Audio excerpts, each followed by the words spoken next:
Welcome, my friends. Welcome to my world. I'm your host, Kevin Rutherford. The number to join us, 855-950-3835. It is Monday, May 16th. We are here live. We had a little bit of a snafu right now. I guess I'm about 4 minutes late, but I've been talking the last 4 minutes. I just didn't realize nobody was hearing me. One piece of our software I updated this morning, and then I tested it, and everything worked fine, but for some reason I had to restart that program. So I believe I'm here now. It looks like the broadcast is going the way it's supposed to, so I'll just start over. I will let you know that it is a free-for-all today, and the phone lines are open. We actually had a bunch of calls coming in earlier, and now they're gone. So if you want to join us, anything goes. If you have a question, a comment, a topic, it's just the one show today. Not a whole lot going on. I may start using Monday afternoons as a day to kind of get my book reviews done.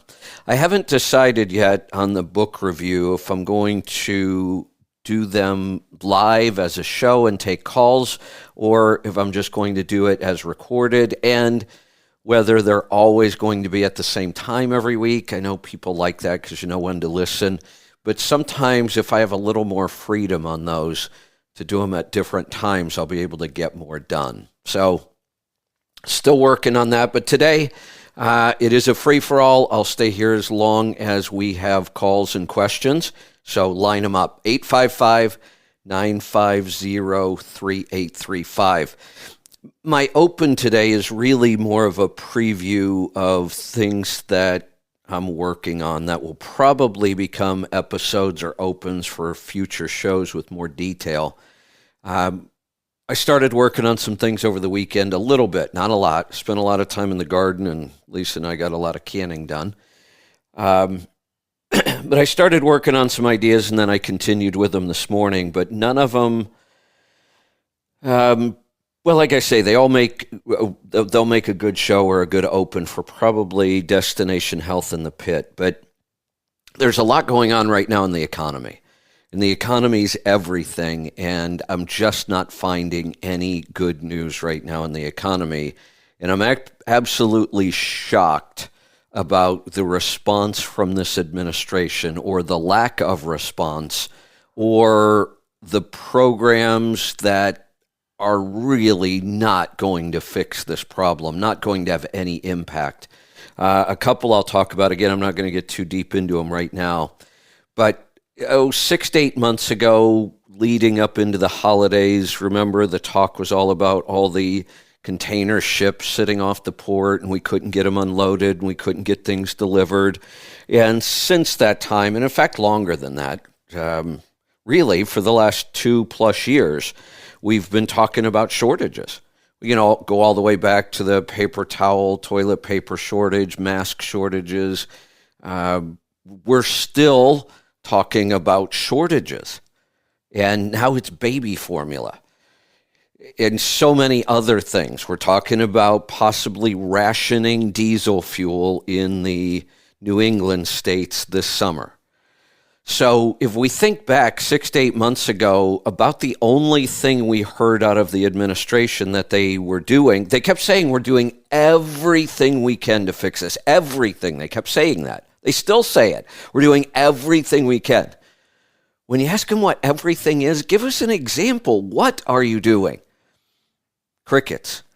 So the one thing that they actually did come out and talk about, and they've got a new idea now.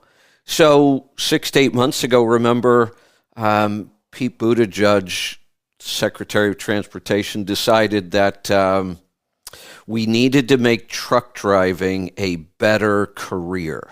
That was his answer. Well, first off, you know, I really don't like government involvement in fuzzy kind of areas like that.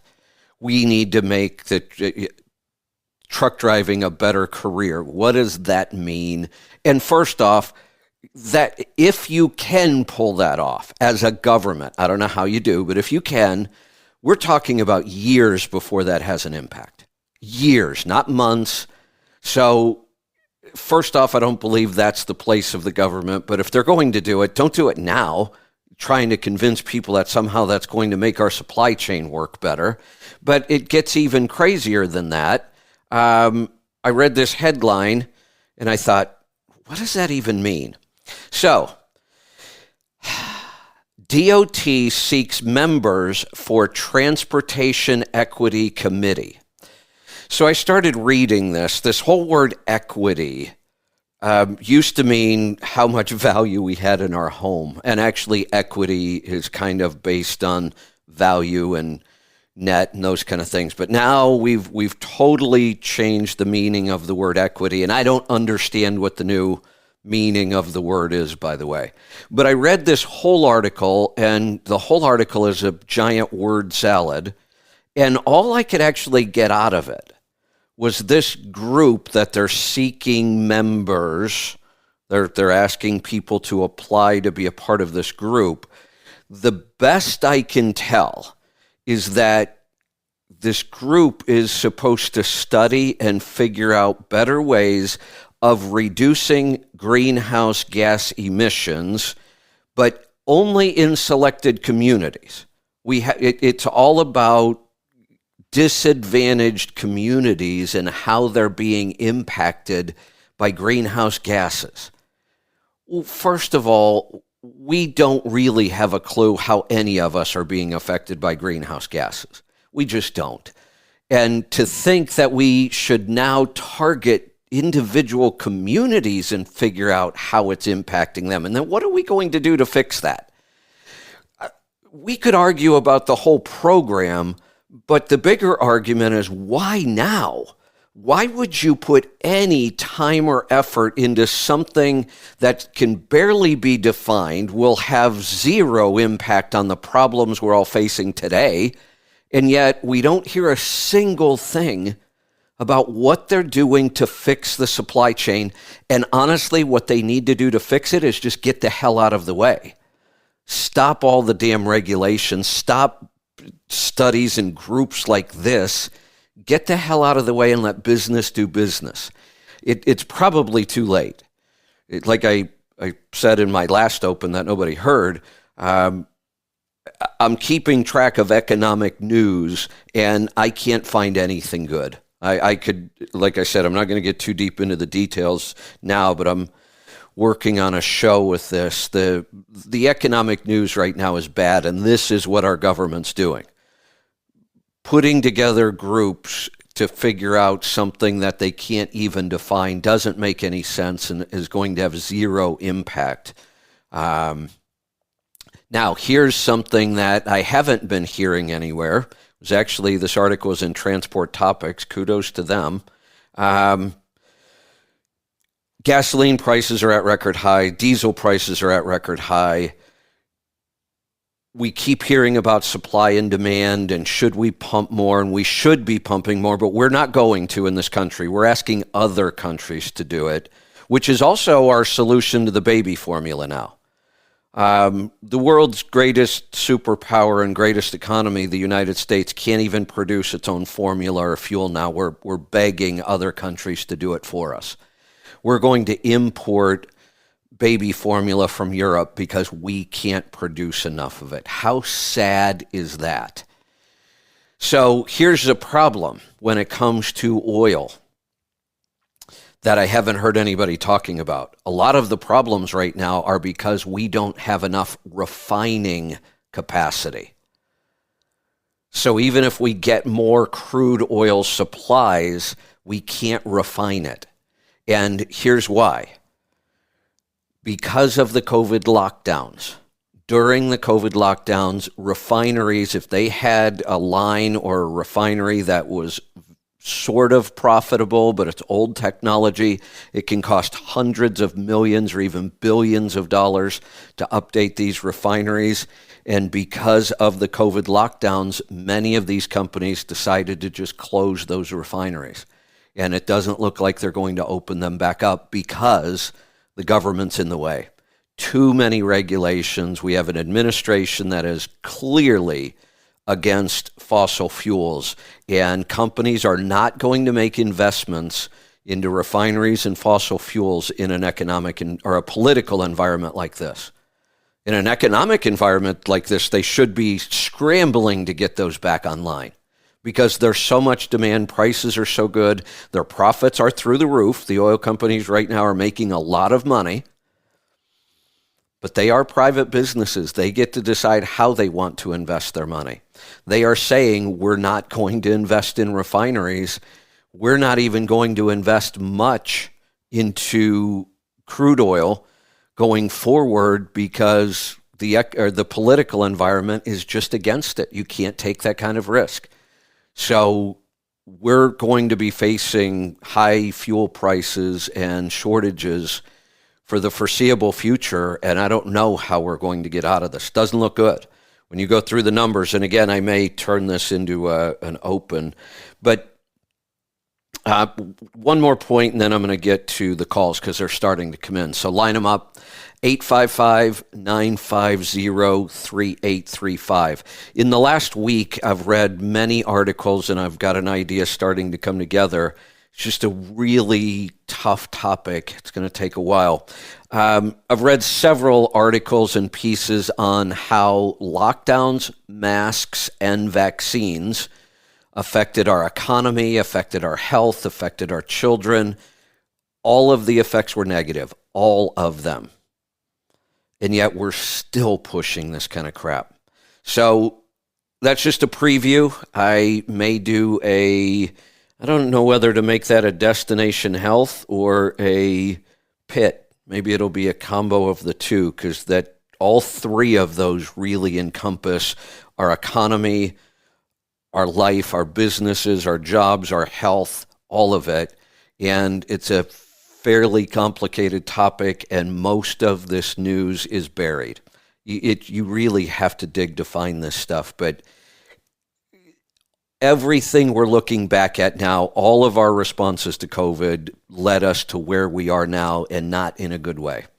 All right, I'm going to get to the calls because they are starting to pile up. Let's go to Kansas to get started. Bob, welcome to the program. Hey, how are you doing today, Kevin? Good. What's on your mind? Hey, I guess my comment would be about the baby formula thing. I mean, we've been like a species for like 250,000 years, maybe been evolving for 3 million years, and we've been breastfeeding all of this time. We've never needed baby formula until the last maybe 50 to 100 years. And it's just a commentary on how sick society is and how weak and sick we are, that we can't even, for billions of years or hundreds of thousands of years, we've been able to feed our babies without a special formula. It's just hard to believe how weak we have become and how dependent we are on these factory, things that we have to have. But, for all of these hundreds of thousands of years, we didn't need any of that. No, you have it exactly right, and nobody's even talking about this. We talk about the supply chain and, can we get some from Europe? And hopefully they don't even think about importing any kind of formula from China. You're right. Why aren't we? Well, we're not talking about it in this case, just like we're not talking about it with COVID. I said many times COVID should have never been a problem. It's just that we've become so weak as human beings. And that's going to continue to get worse. But you're correct on the formula. This is such a new thing, having formula for babies. I mean, it's not even a microsecond in the amount of time we've been on the planet. And yet, look at the problems it's causing. Mostly in our country, we're probably the worst at this. And when you try to bring this up, I've seen discussions about this online. And the minute you bring anything up like this, you get pounced on. And it's, you need to stop shaming women because they can't breastfeed their babies. No, we don't need to stop shaming them. We need to talk about this. I'm not doing it to shame somebody. I'm doing it to point out the fact that we've become so weak now as human beings and so unhealthy that you are dependent, and look at what happens when you're dependent. We have parents now running around to multiple stores every day at $5 a gallon gas to try to find overpriced baby formula that's not good for their baby anyway. But if you bring that up, you get slammed for shaming women. And I get all the reasons why women can't do it. And they're legitimate reasons. They're too unhealthy that they don't produce enough breast milk. But try to say that and you'll get slammed twice as hard. They may not be able to. Oh, my wife jumped down my throat. Oh, I'm sorry. Go ahead. I mentioned this. This exact thing happened. I mentioned this to my wife, and she jumped down my throat about this. She's like, "You can't talk about this." But I'm like, "I'm not talking about you or any person directly. I'm just talking about society and how we have weakened ourselves to the point that we're dependent on these commercial products just to do essential things for our children." And let's take it one step further. Why can't we talk about somebody directly? Honestly, the intention is to try to help them. Why can't we point out to a mother who is now desperate to feed her baby? She can't do it because she's either on, here's another reason, they're on some sort of medication that doesn't allow them to breastfeed because it's toxic to the baby. Why are so many people on all these toxic medications? Why aren't we talking about this? It's the same thing with COVID. Had we talked about this more, COVID wouldn't have been a pandemic. We wouldn't have these kind of shortages of formula if more women were able to. When a woman says, well, I'd love to, but I'm not able to. I get that. Let's talk about why you're not able to. And maybe it's too late for you. I don't know. But shouldn't we be talking about this so other mothers have options? So other human beings realize there's a better way to live than being dependent on our toxic food supply and then being dependent on our government to try to fix it? We can see where that gets us. Right here where we are today. Wouldn't we rather have a better future than this? Absolutely. Hey, Kevin, I just was going to change this a little bit, but I started the book, Good Calories, Bad Calories, and I was just struck by listening to this book, and he goes way back into history, and how many times we have figured this out and then forgotten it. It's like a 30 to 50 year cycle where we figure out the proper diet, and this is like going clear back to the 1700s, that we figure out the proper diet for humans.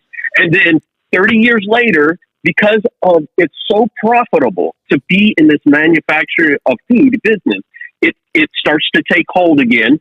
And then another 30, 50 years go by, and then we're like, oh, everybody's getting sick and having diabetes, or these odd problems, and then it's right back. Then we start to get further away from and then it goes right back to. Because I think it has so much to do with the profitability these huge companies have on the control of our food supply, that we will always be wrestling between this industry and what is proper for humans to consume. You know, it's interesting you bring that up. I found a new author.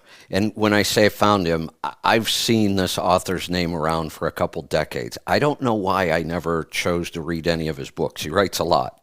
I was really just looking. I've been doing a ton of reading for research, and I thought, I just need a break this weekend. I want to read some, a good novel. So David Baldacci is the author. Been around forever, written a ton of books. Somehow I never read any of his books. So I got one of his books, read it. Absolutely love the guy's writing, so I'm binging now, and it's awesome because he has so many books. But in one of his books, in one paragraph, and I'm probably going to incorporate this into a Destination Health Open maybe at some point, in one paragraph, he totally outlined all the worst health advice we have had in the last 50 years. And the point was this main character was this amazing detective, and his family got murdered, and he, ends up homeless, and he gains 200 pounds, and now he's back to being a detective again. So in one paragraph, they outlined all of the worst health advice you could possibly imagine. He even says, and now I have to eat this new salad dressing from canola oil. It sounds so healthy. And I think, canola oil sounds healthy? How screwed up are we? That stuff is toxic. But he went through all of them, the low fat, the lean protein, the exercise till you fall over, the, expend more calories than you take in. I mean, he wrapped it all up in one paragraph. And I'm like, right there in that one paragraph is 50 years of really, really bad health advice. And we're still talking about it. That's awesome. It's good to hear from you, Kevin. I'll let you go. Have a good show. Great stuff. Thanks for the call. Let's head off to Ohio. Herschel, welcome to the program. Hey, Kevin.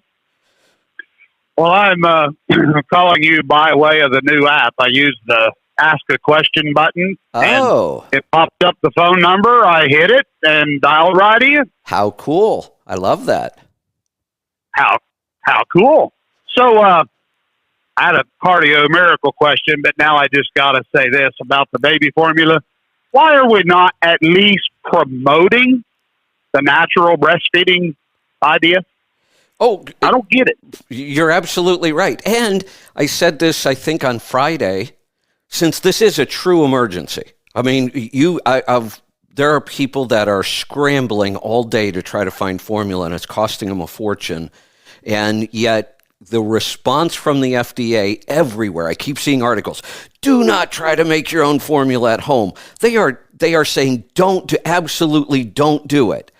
Are you kidding me? The FDA should be all over the airwaves, all over social media, promoting making your own at home and showing people how to do it.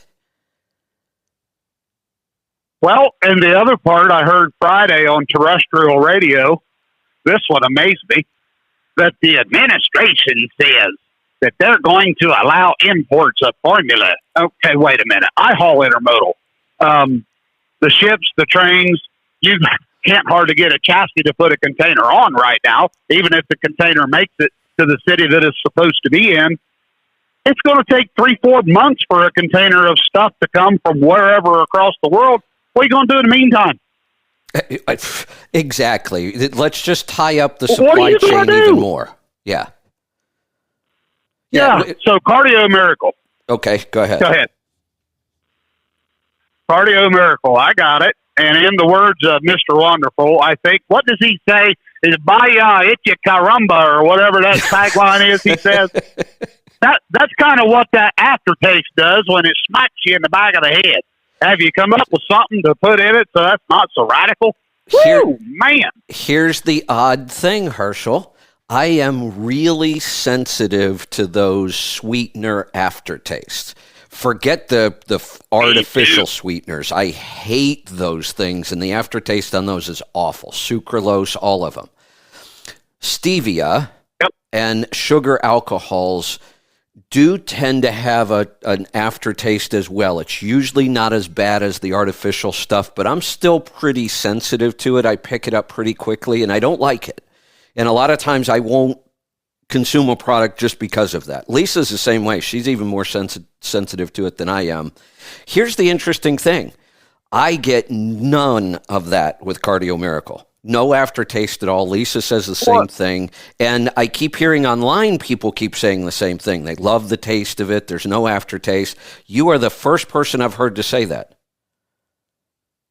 Oh, I'm wondering about putting a snort of maple syrup in it maybe. That'll calm it down. I don't know. How much water what's your ratio of water to one scoop? A scoop to 20 ounces. Oh, you're really diluting it then. You shouldn't taste that at all. How weird. Yeah. Oh, and it gives me this dry, cottony taste for like a couple of hours. I mean, I'll drink a half a gallon of water trying to wash out the aftertaste. Oh, my God. That is really interesting because, like I said, normally I am so sensitive to that there are very few products with stevia even that I'll eat. And stevia is a completely natural sweetener. Hell, I've got a stevia plant growing in my garden, and it's crazy. You pick a leaf and chew it. It is so insanely sweet. But the only other product I know of that I will consume that has stevia in it is Lily's chocolate. Because in that chocolate, I get no aftertaste whatsoever. But just yesterday, I was out in the garden. I do a giant tumbler. about the same ratio as you, 1 scoop to about 20 ounces. And the reason I drink it is because it's so clean and it's so hydrating when I'm outside.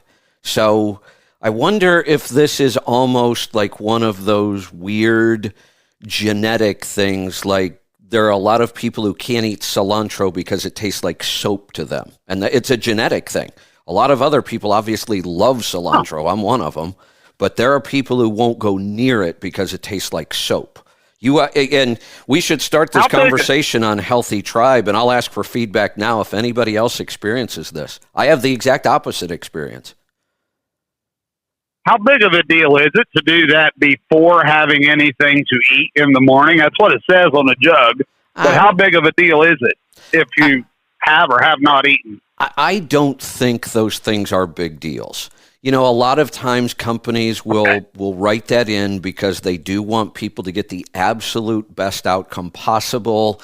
There are some nutrients that sometimes can be blocked by other nutrients. So I'm sure somewhere there was some science behind that statement, but I just don't get too crazy about stuff like that. Now, I'm just doing the 1 scoop 1 time a day because I don't know if I can choke the second one down. Wow. Yes, it's kind of funny. I was just talking about this yesterday with Lisa. I never get to my second cup, even though I want to. It's just like I run out of time in the day, and by the time I get to that point late in the night, I really don't feel like drinking another 20 ounces of water. But I want to. I just don't ever seem to get the time, or it doesn't work out. But for me, the biggest thing we talk about this, honestly, between Lisa and I, is how clean the taste is. And I've seen that same conversation online. So I want to start hearing from the people that say it's not that clean, that, sweetener aftertaste is awful. You're the first one, but I'm sure there must be more. Good. It's good until it hits bottom, and then it's like, hello. Yeah, that's usually how those sweeteners react. For me, it's the same thing. It's an aftertaste. It's not, you don't get it when it's in your mouth, you get it after you swallow. Yep. I just finished mine probably an hour ago, and I'm still tasting it. Like, yuck. No, I know the feeling. Right. I know the feeling exactly, and that's why there are several products that I just won't eat because of that, but I absolutely don't get that with this product.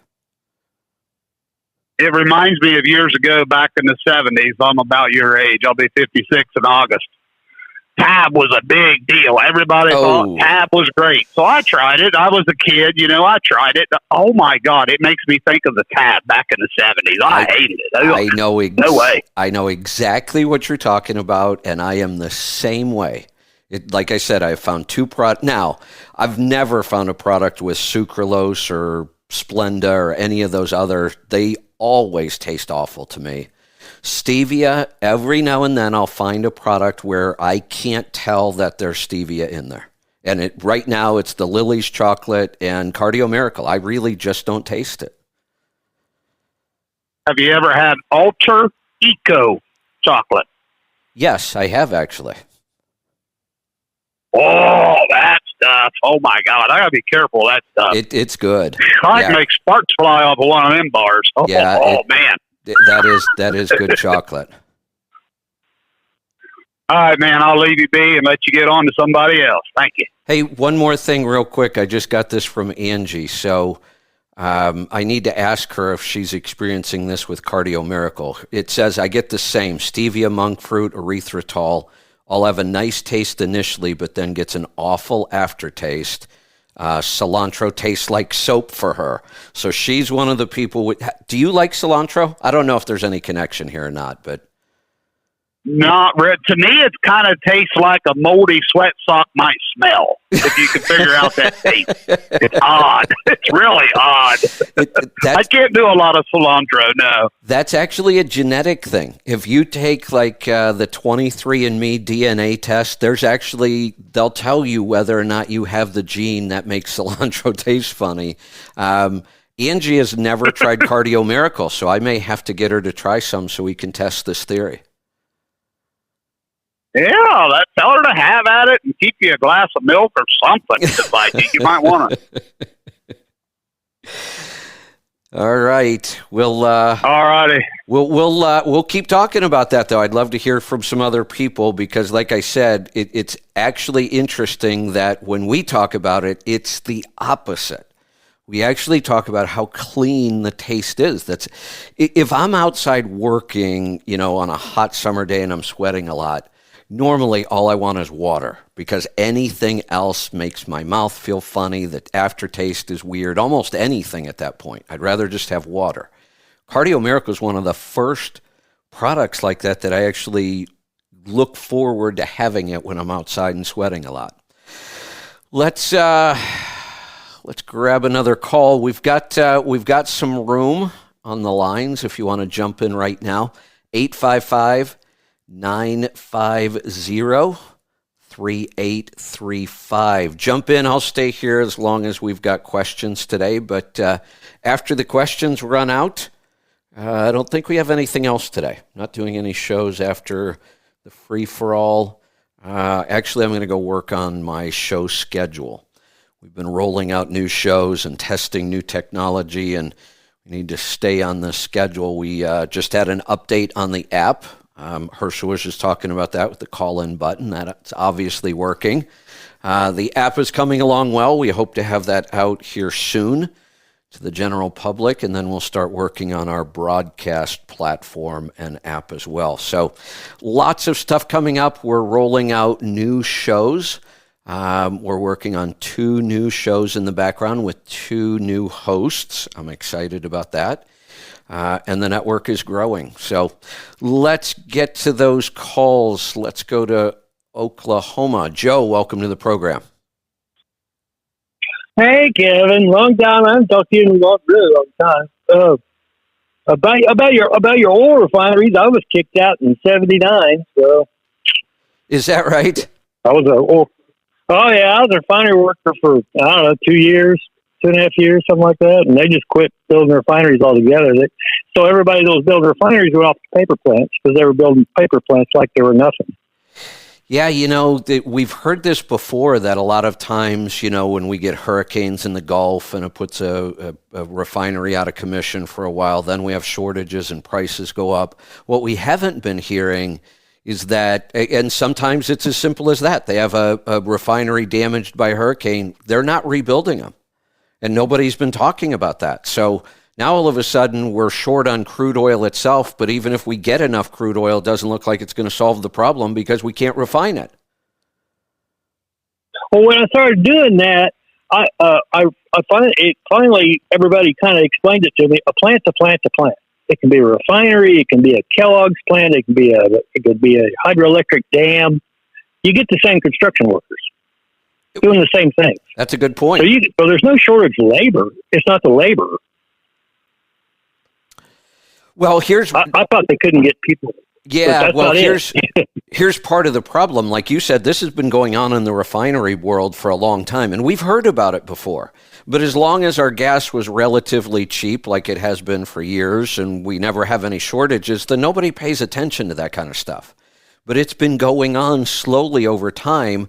Now we're at a place where it's become critical, and we're at this place where all of these things that have been building up for years are now critical. And I'm just shocked in our country we're talking about so many shortages of so many things. But to talk about your point with labor, 2 or 3 years ago, there was no labor shortage whatsoever.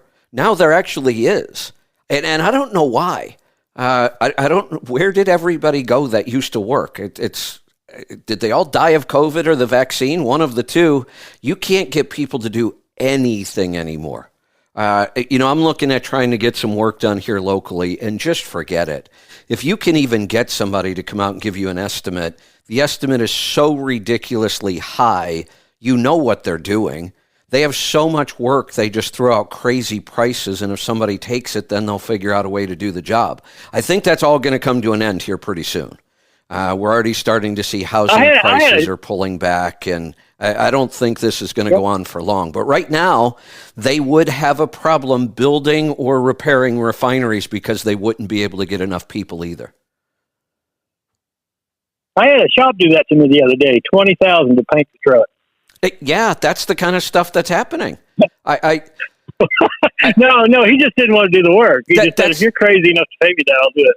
That's what I mean. And I know what that's like. I've been in that position myself where I used to do a lot of speaking. I used to travel to speak. I would speak almost anywhere where somebody invited me if they paid me a reasonable amount of money. I wanted to get my name out. I wanted to build a reputation. Then I got to the point where speaking is like the least thing I want to do. I don't want to travel. I don't want to go do that much anymore. I like working directly with our tribe and our listeners. And so I still get invitations all the time. I give them ridiculously high prices. And every now and then somebody will take it. And when they do, sure, I'll go do that job. But that's what we're seeing everywhere now. They just give you these crazy high estimates and figure they have more work than they know what to do with.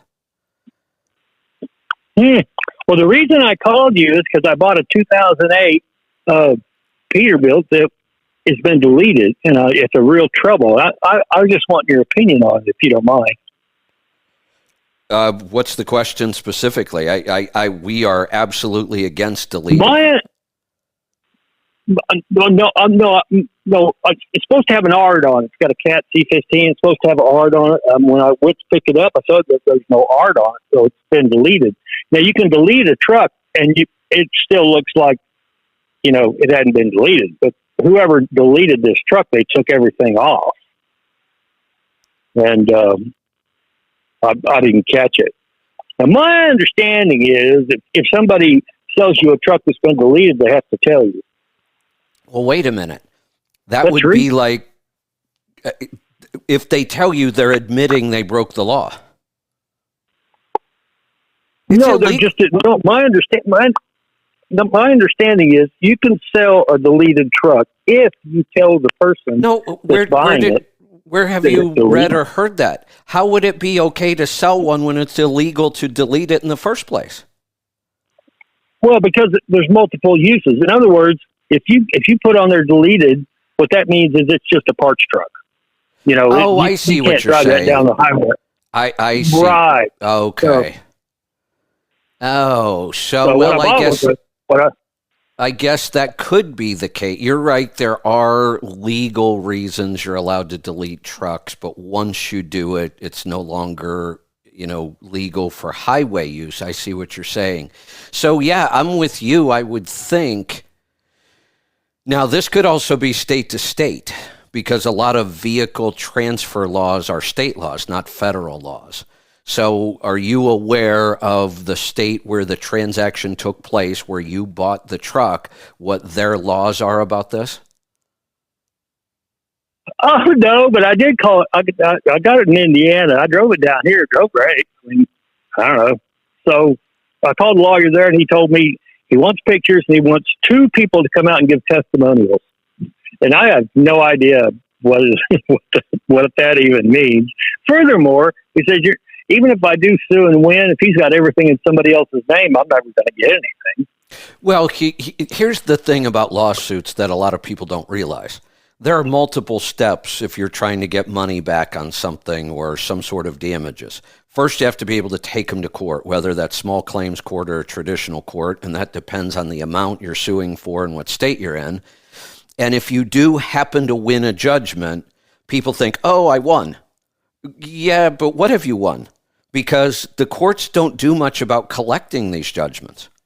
They just issue the ruling. Yes, you have a judgment against this person. Now, trying to collect that money for all kinds of reasons. One, they might have put the name, all their stuff in somebody else's name. 2, they may not have anything.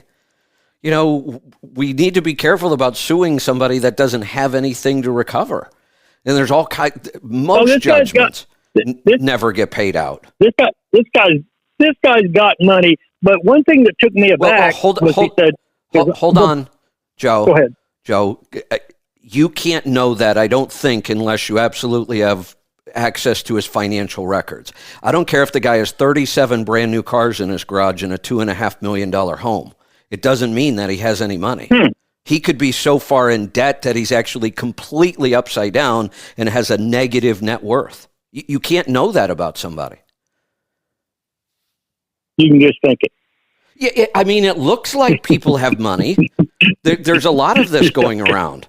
You know, I remember a term that I used to hear about Dallas all the time. I used to spend a lot of time in Dallas speaking in events and things. They called them $30,000 millionaires.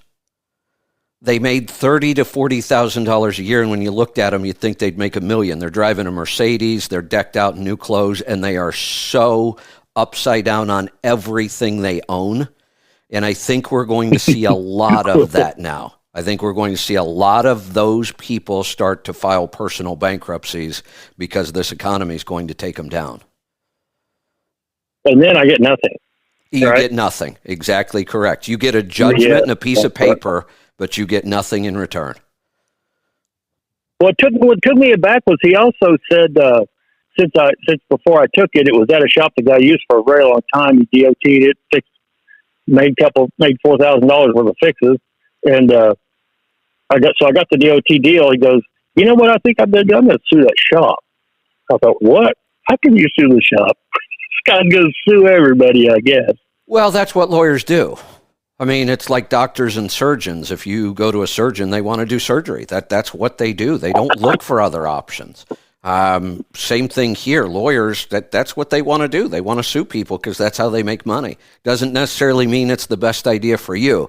Here's what I would do. I mean, I just like to give people practical advice. You've already bought the truck. I would not waste 1 minute or $1 trying to sue somebody over this, because the odds of you coming out of it in a good way are slim to none. The amount of time that it can take, the cost that it can take, the odds that you're actually going to get something.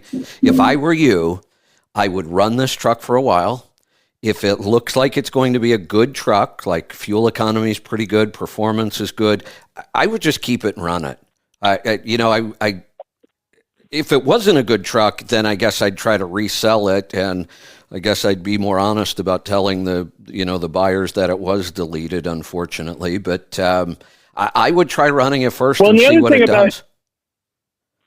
Well, that's also a crime, doing that, selling that like that.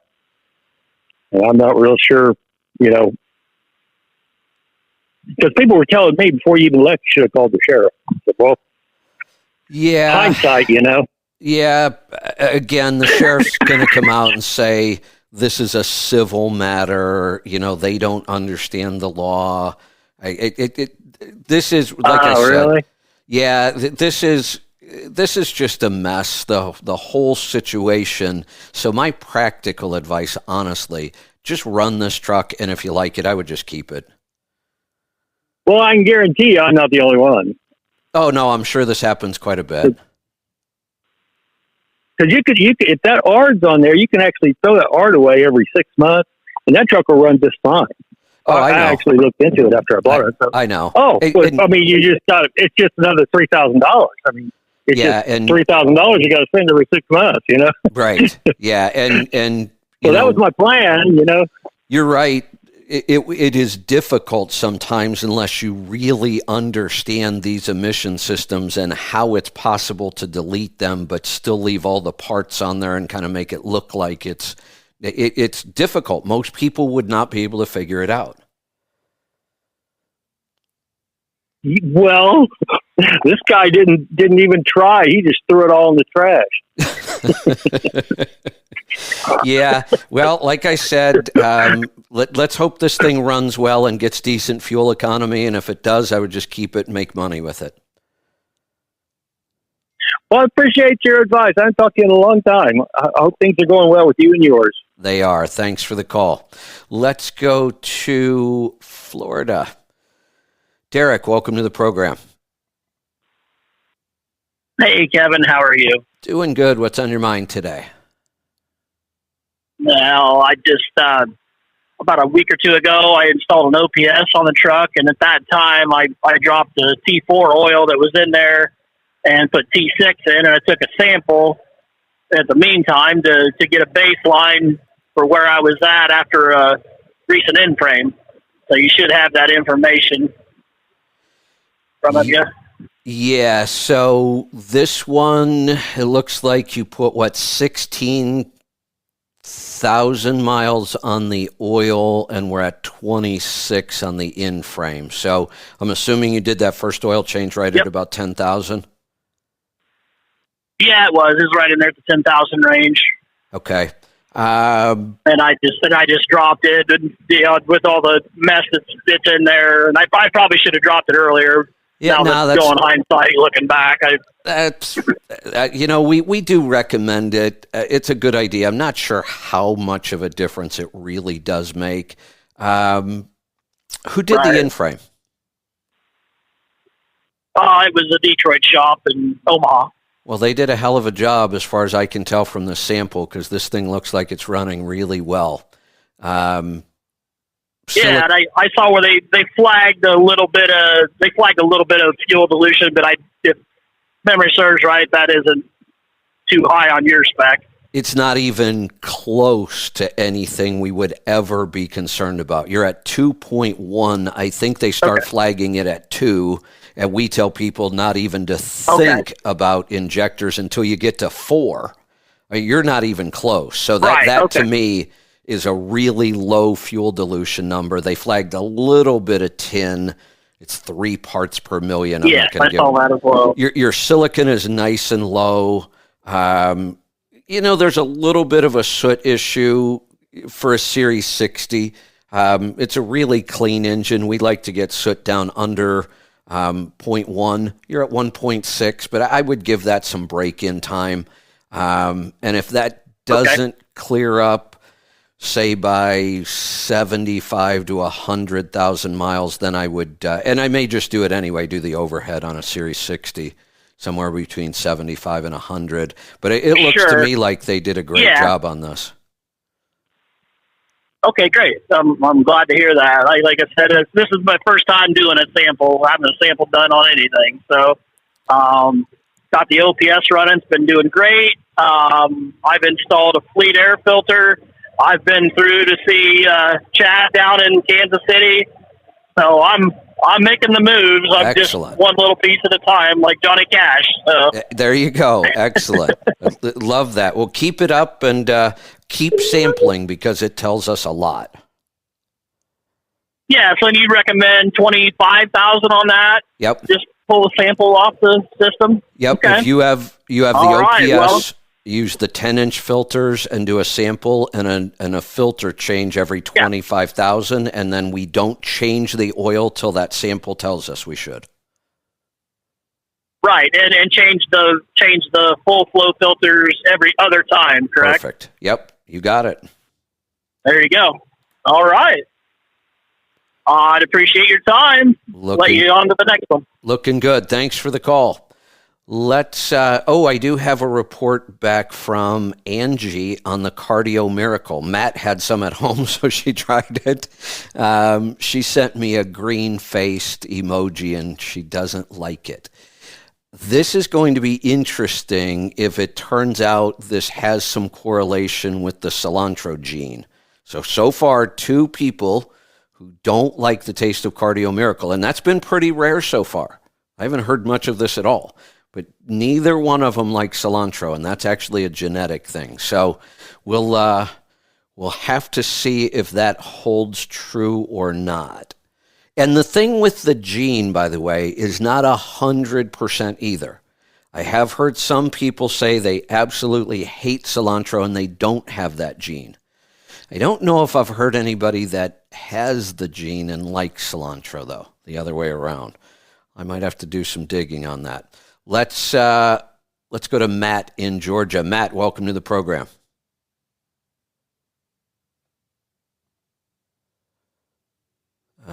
Matt, are you there? Let me try bringing him back in one more time. Something weird happened when I did that. How about this time? Matt, are you there? Huh.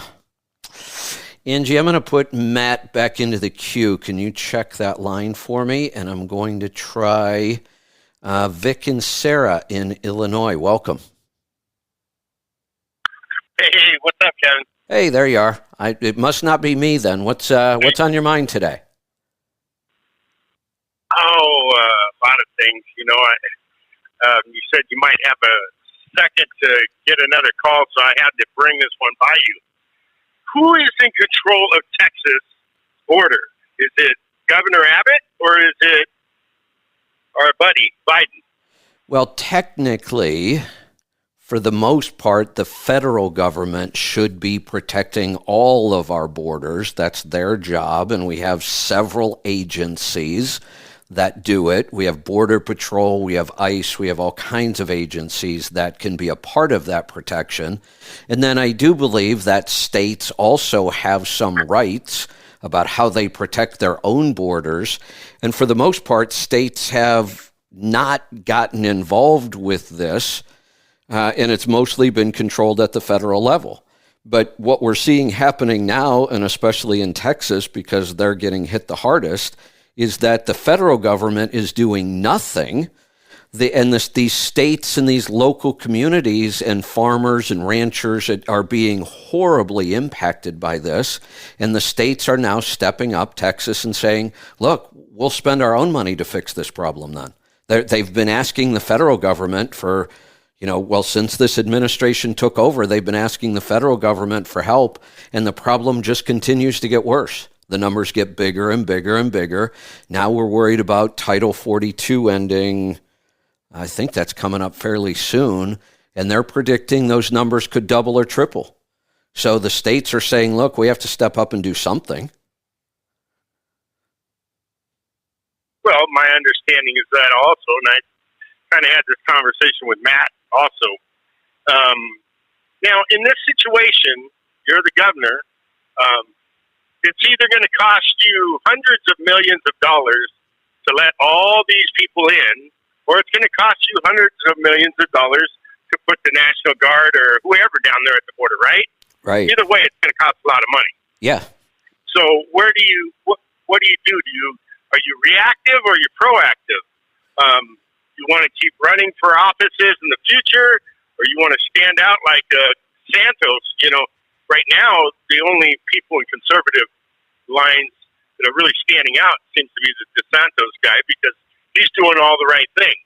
His character building just went through the roof, and on top of it, if this Abbott guy really wants to continue to have some type of thing, couldn't he spend? Isn't there ways of putting people down there in the border, stopping this stuff? Well, there are ways, but you've also, you do have to look at the cost. You've got to look at legalities, and that can get crazy because, the federal government can tie them up in court if they decide to. It'd be nice to think that all he has to do is, write a couple orders and send people down to the border and this would stop, but I just don't think it's that simple. Texas has a really, really big border and a lot of problems, and they are reactive right now because we've always left this to the federal government. That's the way it's worked for as far back as we can remember. Now, again, after a year plus of just begging the government to do something, we have a president who's never been to the border. And from what I understand, never in his entire 48 or 50-year political career. Not just as a president. It's one of our biggest problems. He's not there. He appointed Kamala to be the border czar. She's done nothing whatsoever. Now we find out that it's very possible that the illegal immigrants have all the baby formula they need if they break the law and come into our country. So maybe one of the strategies for the moms who can't find formula, maybe take a cheap flight into Mexico and then cross the border illegally. You'll be able to feed your baby that way. The border's a mess, and the federal government is doing absolutely nothing, and now these states are trying to play catch-up. Well, we've been listening to this since we've been listening, actually paying attention to it. Both of our lifetime. I'm born and raised down there in Southern California, and it was never that big of an issue until it was an issue. Just like we don't know what we don't know until we figure out we don't know it, then we start doing a little research and we find out that well, wait a second. If this guy in governor is going to have to spend these hundreds of millions of dollars in medical and all the emergencies and all the different things that pertain to the million people coming into your state, you know, the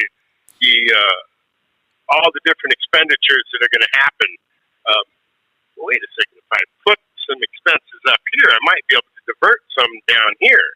So, I mean, it just seems like, I know it's a very frustrating situation for them, people who are down there. I can imagine, you're sitting on the border. I mean, the only way to offset that is to put the money up front, be bold, got to be bold, make a stand now, and hopefully, you know, people like you and I, we remember this guy. Oh, yeah, I remember back when Governor Abbott, he did this when all this stuff was going on, and man, look at it now. That was a bold move. You'll be remembered for that.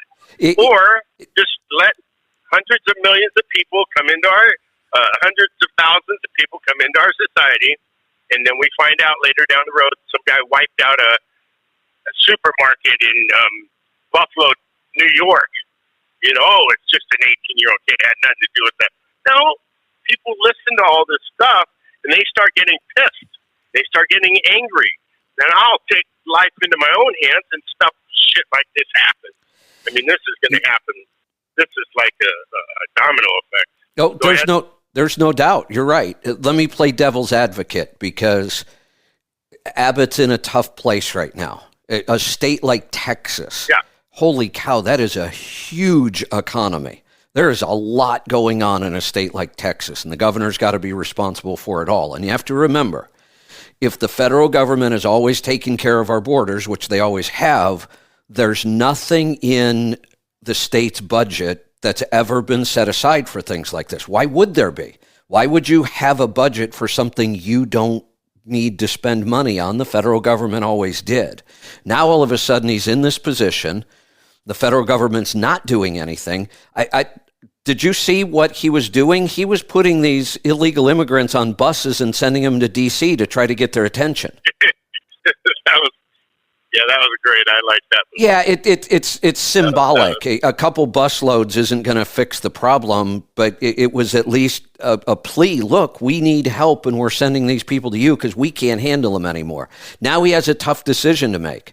If he's going to spend a bunch of money on the southern border, he's got to take it from somewhere else in the budget.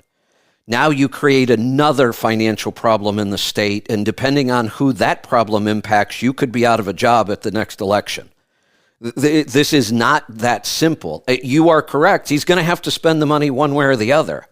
But the first thing they're trying to do before because if you start building border walls, I mean, once you spend it, that money's gone. If you spend money to put a bunch of National Guard troops and other enforcement agencies down there, the money's gone. So your first attempt is always, look, why isn't the federal government doing their job here? Why do we have to spend our money? And don't forget, governments don't have any money. That's the taxpayers of Texas. That's their money. And he has to decide how to spend it and what makes sense. And there's no good answer. If he's going to protect that border, he's going to have to pull the money off of some other place where they needed it maybe just as much or more. Yeah, that's pretty much what our buddy said.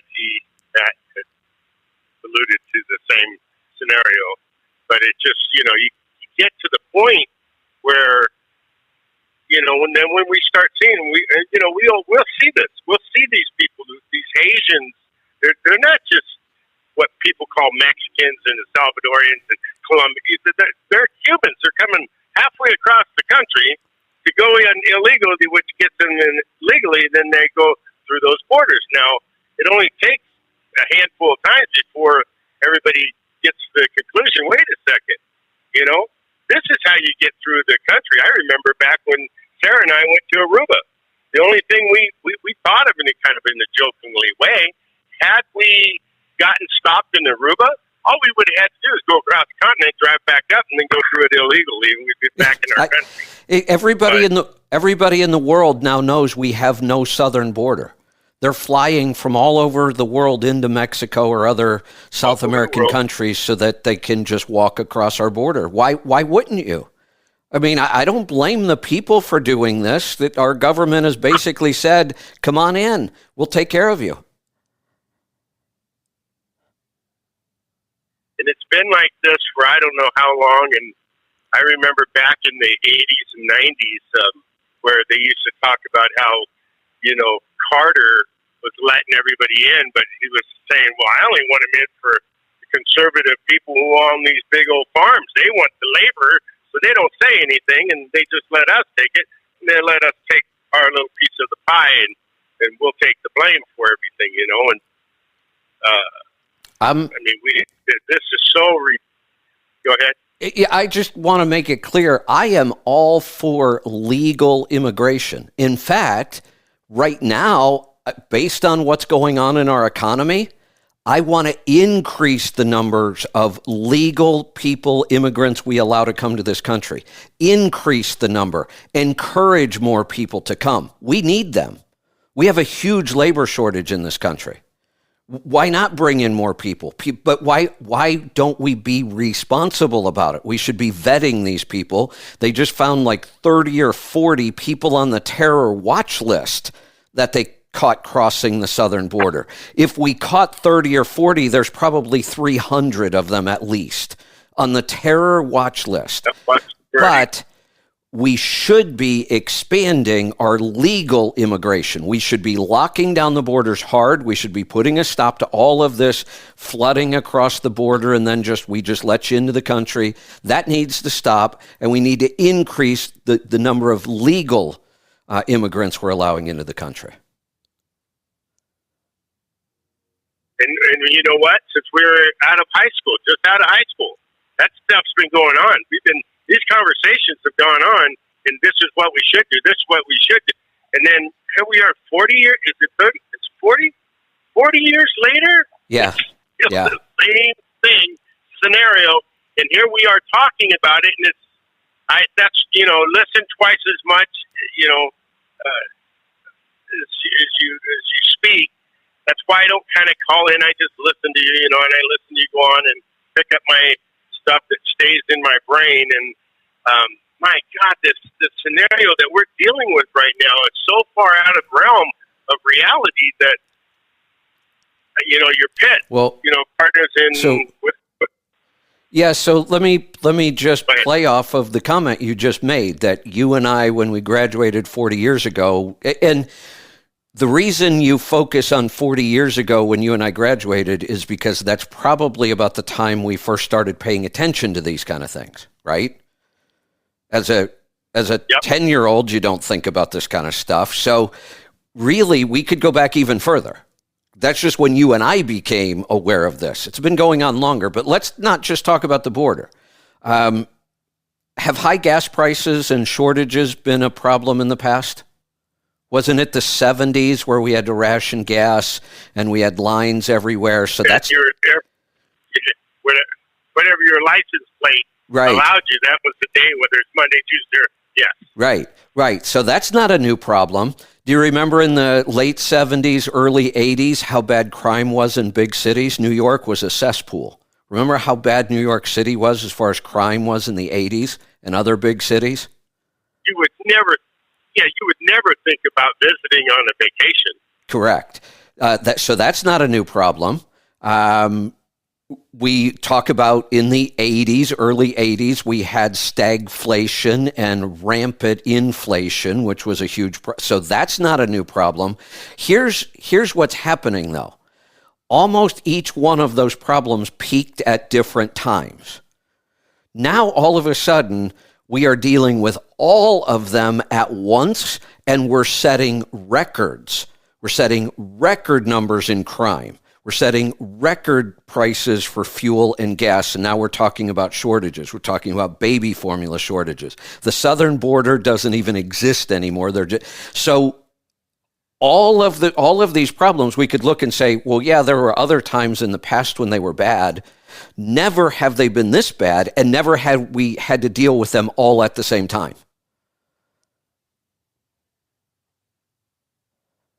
You know, I try to bury my head. I listen to you, Gary, on, well, you know what? Don't just listen to one news outlet. Listen to a couple of them. Get your, formulate your opinion.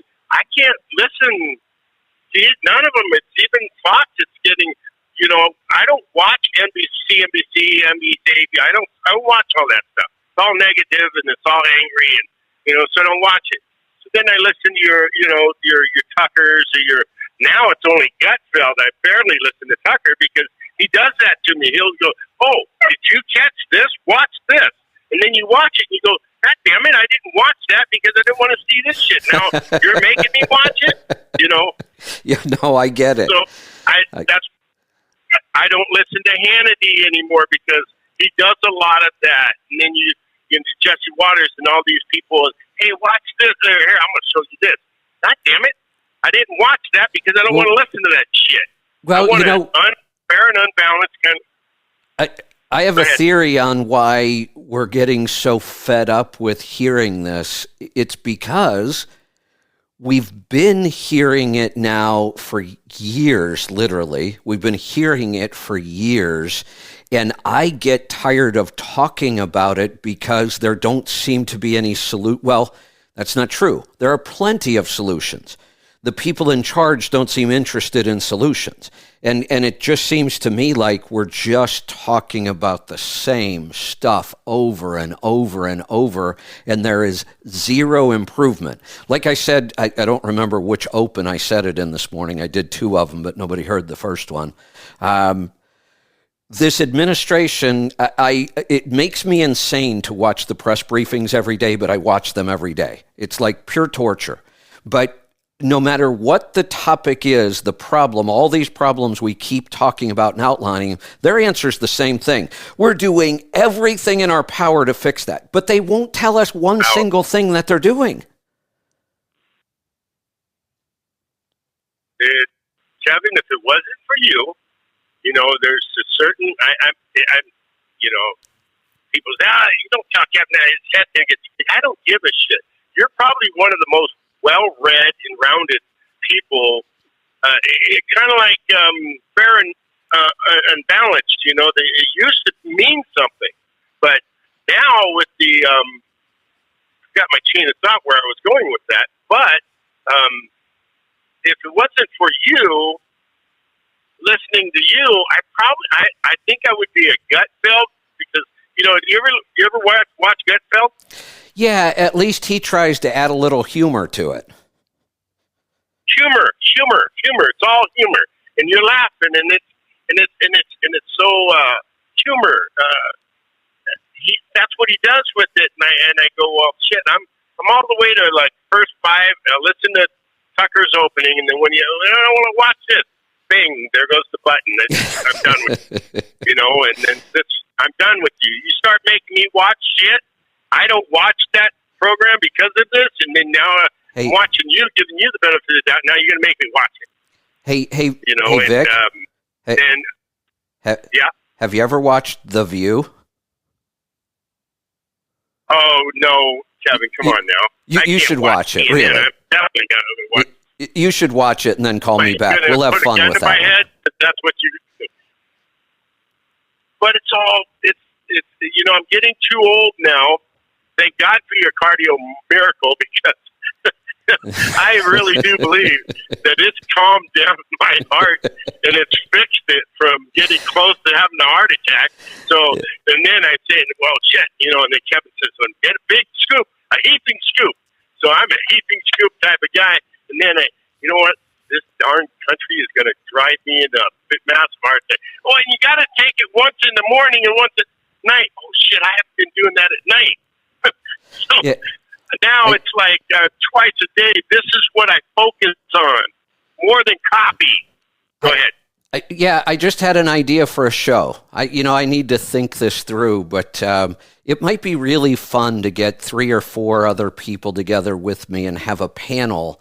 And the whole point of the show is we'll watch the View the day before, and then we'll comment on all the things they commented on. That should be fun. I'm not an intellect like you are, Kevin. My passion. Okay, Vic, breathe now, Vic. You got to breathe. That's what you're going to be telling me, because I'm be something. Vic, you got to remember to breathe. That's right. You got to remember that you're talking to people that are listening, because I won't handle it very well. That's why I got, ex-surfers. We got in a few scraps here and there, Kevin, and passion was something that we were really into, and what we believed in, whether it was, we believed in. And the other stuff, we just kind of push it to the side, And to watch The View, are you kidding me? Oh, my God. I'm not in condition to do that, Kevin. Three scoops a day, Vic. Three scoops a day.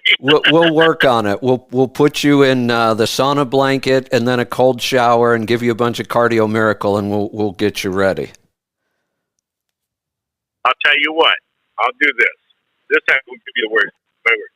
The next time Sarah says, "Oh, I got to go," we're in the area and you got to go see Vic, Sarah, Lisa, and Kevin. And okay, well, it's Monday afternoon. I'm going to go in. We're going to go visit them, and we're going to watch The View together. There you go. I'll do that with you. I'll watch it together with you. There you go. Sit in my view of you. It'll be Kevin's view. There you go. All right. Sounds like a plan. Hey, Vic, good talking to you as always. The phone lines are exploding again, which is awesome. I want to make sure I get to these. Let's go to South Carolina. Eric, welcome to the program. Oh, you want to talk about the Chinese art of timing? Oh, I just got done with the shipper in here. Oh, there we go. Walking back out to the truck. Perfect. Yeah. So I want to touch on something before I ask my question. You had the guy with the deleted engine. He said that off-road use.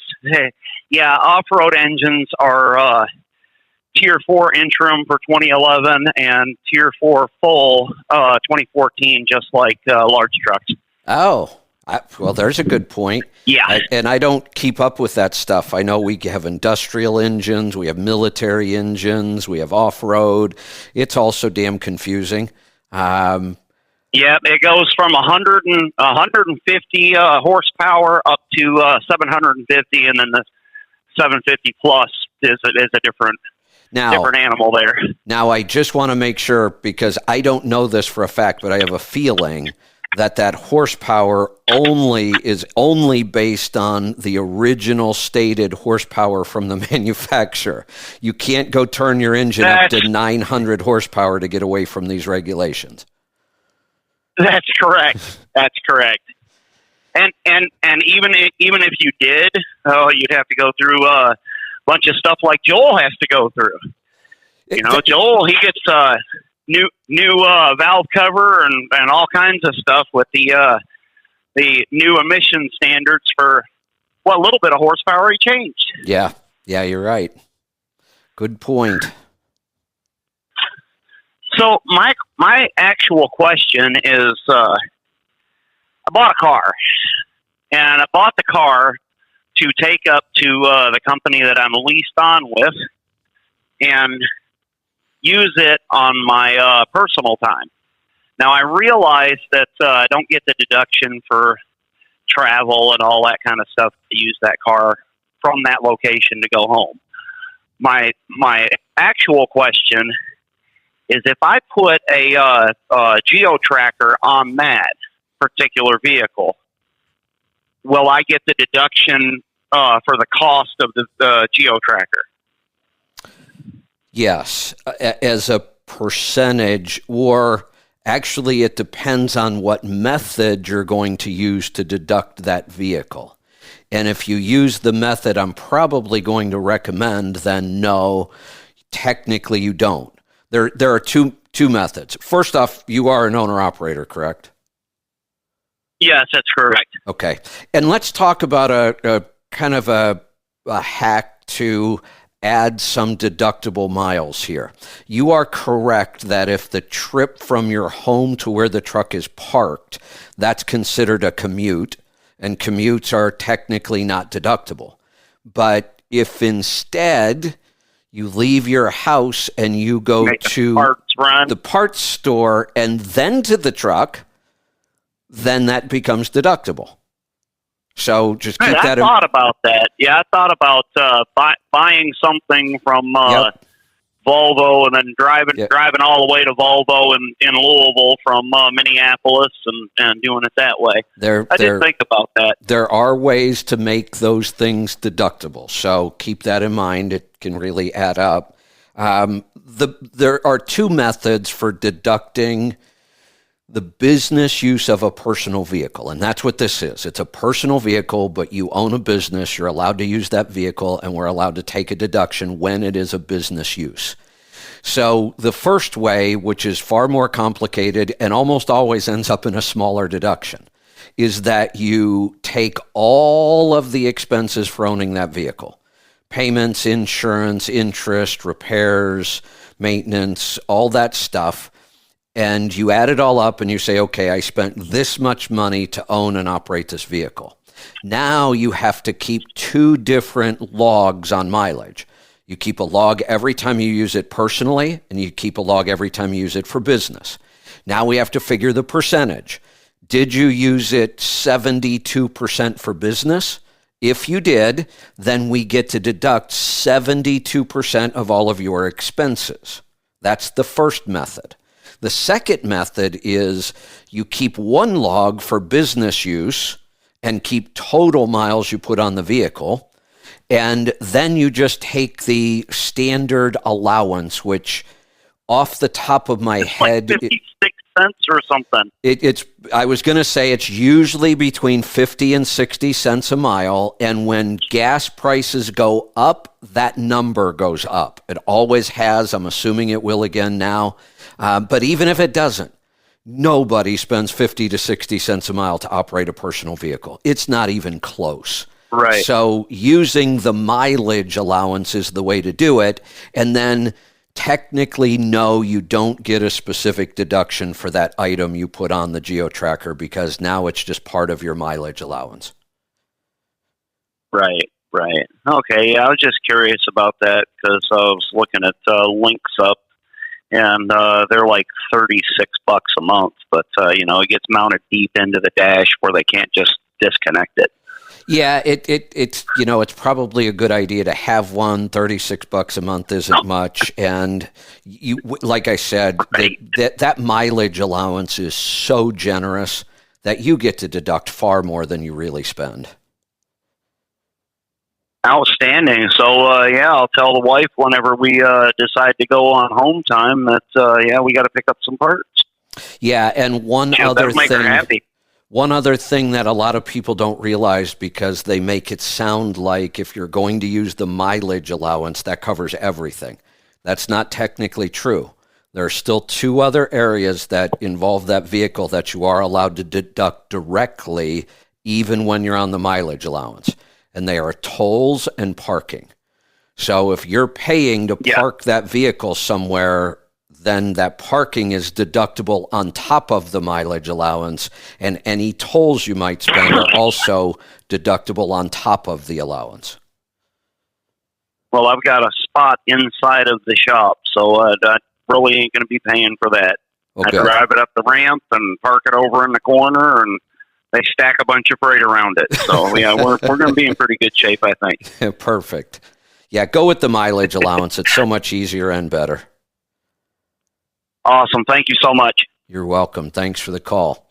Let's go to Texas. Greg, welcome to... Oh no. Greg, if you're listening, call right back, and I'll move you up to the top of the line. I hit the wrong button. That was my fault. But if you dial right away, I'll see your call back up there, and I'll move you to the top. Let's try Georgia instead. Matt, I hit the right button for you. What can I help you with today? Cardio Miracle. Yes. I bought some. I didn't have low blood or high blood pressure or anything. It's just the guy talking about it told me it had all kinds of great benefits. But I hadn't checked my blood pressure for a couple of months. Checked it over the weekend.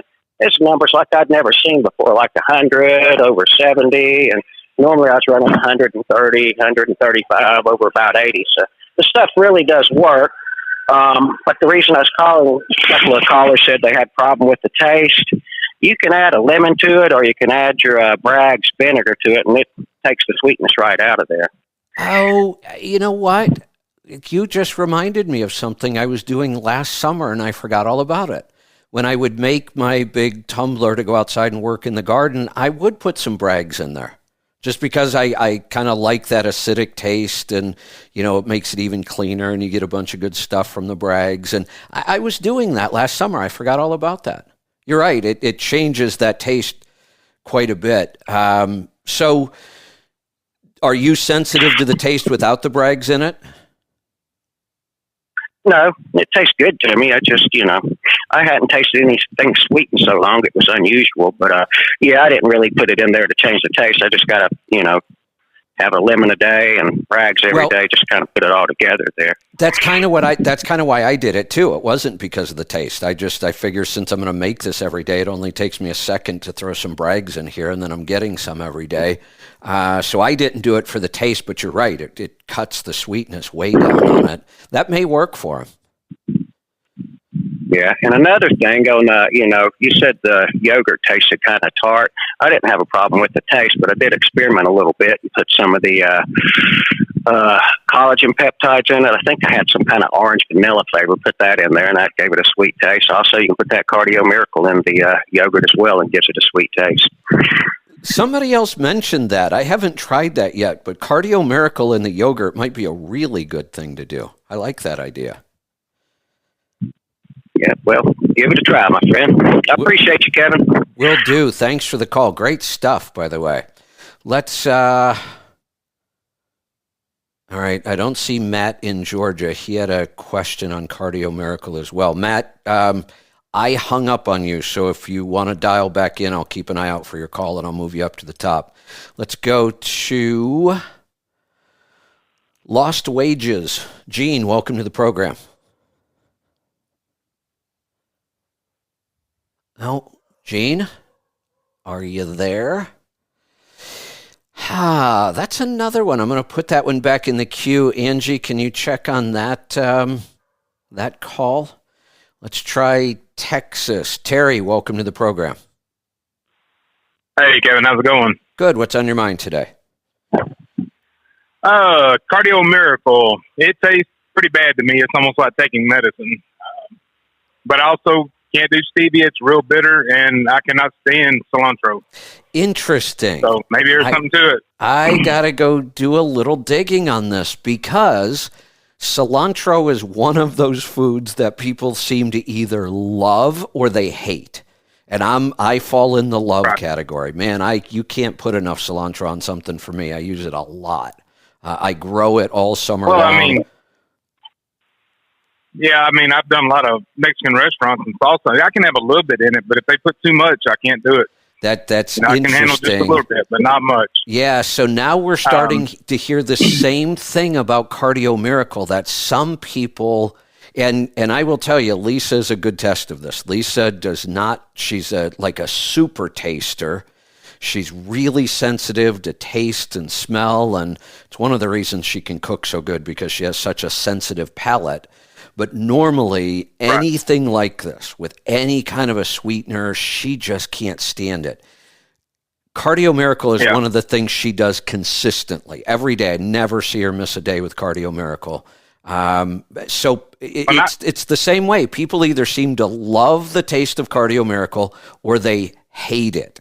And this is the first I'm hearing about this. Well, I don't hate it. I mean, I can drink it and tolerate it, but I don't look forward to it. I just kind of turn it up, kind of get it over with, kind of like taking medicine, cough medicine or something. Just gotta get her down, just mix it up. I mix it about 12, 16 ounces and, one scoop, and I just mix it up and I just chug it. See? That's the only way I can't sit on it. It's interesting. I normally don't drink a lot of flavored stuff. I drink mostly water, coffee, tea, kombucha, which is flavored, but, that to me is just a really, really natural kind of flavor. So I was shocked that I enjoy drinking the Cardio Miracle so much. Like, I look forward to it. It's going to be interesting if this thing turns out to be that same gene as cilantro. Yeah, it'd be interesting. I mean, because I know, I was a biology. I have a degree in kinesiology, which is part of the reason I called my question. But I remember in one of the biology labs, you had the little taster. You put the little piece of paper on your mouth and on your tongue, and some people could taste it, some people could not. I could not taste it. It's like putting toilet paper in my mouth. But then some people would just spit it out, gagging. It tasted so bad. Yeah, it's the taster gene. Lisa and I are almost opposites when it comes to tasting. We're both big foodies. I love food. I love to cook. I love all kinds of things about food. But she's a super taster. I'm the opposite. I need strong flavors in everything. I want strong coffee. I want, hot salsa. I want heat on almost everything I eat because I don't have a really sensitive palate. I have the opposite. Like I can eat anything just about because I don't taste it really strongly. And then I cook foods with big, bold, strong flavors and almost always add heat to just about everything. Yeah. Yeah, I like the I can handle the heat, but I don't like a lot of the flavors of the heat. The things that cause, that give you the spicy. Right. It's one of those. And I actually did the 23andMe, and it actually told me on there, you probably have an aversion to cilantro, and you also probably have a low bitter tolerance. And yes, if I drink coffee, it's got to have some cream in it. I've got to tone it down some. See, for me, when it comes to coffee, now there's a fine line between bitter and strong tasting in coffee. And it has to do with the bean, how it was roasted, how it was ground, the temperature of the water you use. I mean, it gets crazy, but for me, I push the limits. I want the strongest black coffee I can get without it becoming bitter. And I had to double down on that when I started drinking NDK coffee because you put all that fat in there and fat will cover up that flavor. So now I have to brew even stronger coffee so I can get that coffee taste. Right. Well, my question was about keto and Cardio Miracle in a way. I've done it before, but I just got back on it. Started about a month ago, because I'd got the Keto Mojo, so I could monitor it and see how I was doing. And I was doing well after about 2 weeks. I mean, my GKI had gotten down to like 1.5, so I was in there pretty good. Excellent. Staying there. But I don't know why, but here this last week, my glucose now is up to 100, 110. It's even hit 120, whereas before, even when I first started, it was never over 95 or 105, somewhere in around the 100 mark. And now my ketones are down to like 0.5. And I was like, is there anything in the Keto Miracle that could knock me out or, kind of mess up my numbers? It's possible, and you should test it, do a week with, a week without. Well, I quit drinking it Friday, and since then it's already started. The GKI is already coming back down. It's already gotten back down to about a 5.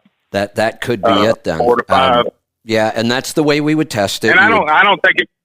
And yeah, like I said, being a biologist, I was a high school teacher and stuff for a long time until I got tired of being woke. And politically correct. Yeah, my filter gets the better of me. But yeah, I was testing it that way. I did without it, and like I said, it started doing better the last 2 days. It's coming back down. It didn't just drop back down, but it's like I checked this morning after I've been up about 5 hours. My glucose was like 88. My ketones was 1.2. So here's back up. Here's how it could happen, and then you would decide. Are the numbers changing? Well, we know the numbers are changing based on whether you take it or don't take it. How about the way you feel, your energy levels, weight gain, things like that? Anything else changing? Well, I haven't got the weight since I've been back out on the road. I was at home when I got it, and I was just doing it once a day. Now, when I was taking it, I felt great. I used to take Phentermine and Adipex, years ago. I used to be 600 pounds, and now I'm about 295, so, I've come a long way. Congratulations. And I'm one of those, I did have the gastric bypass about 10 years ago before I knew better. Got talked into it. And I got down to about 380, but so I've still lost almost 100 pounds after being stalled out at 380 for 9 years. Excellent. So, I'm starting to move back in that direction. Since I started doing keto last summer, I got off of it. I got off the road. And so Now that actually brings up another point, and I wouldn't have thought to ask this. Your digestion works different than other people's now. That's been altered. Right. We're actually working with a gastroenterologist now to try to help support people that have had digestive surgeries of all kinds. You know, your gallbladder gets taken out, lap bands, bypass surgeries. No, I made sure mine stayed in. Good. So we're just trying to learn more so we can help more. But here's why it could be happening. The body will, two things. One, when you eat very low carb, your body is more primed to produce its own glucose. It gets better and better at producing its own glucose because our brain has to have some glucose. And if we don't eat enough, our body will make some. That's why we get what we call the dawn effect.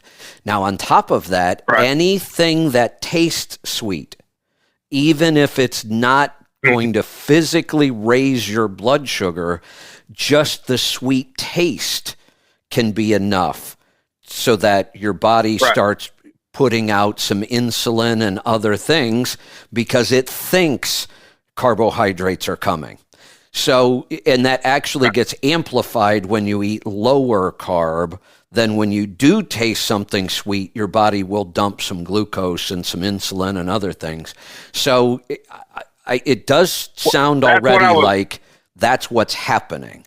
Now we need to determine, is it only a number or is it actually affecting the way you feel?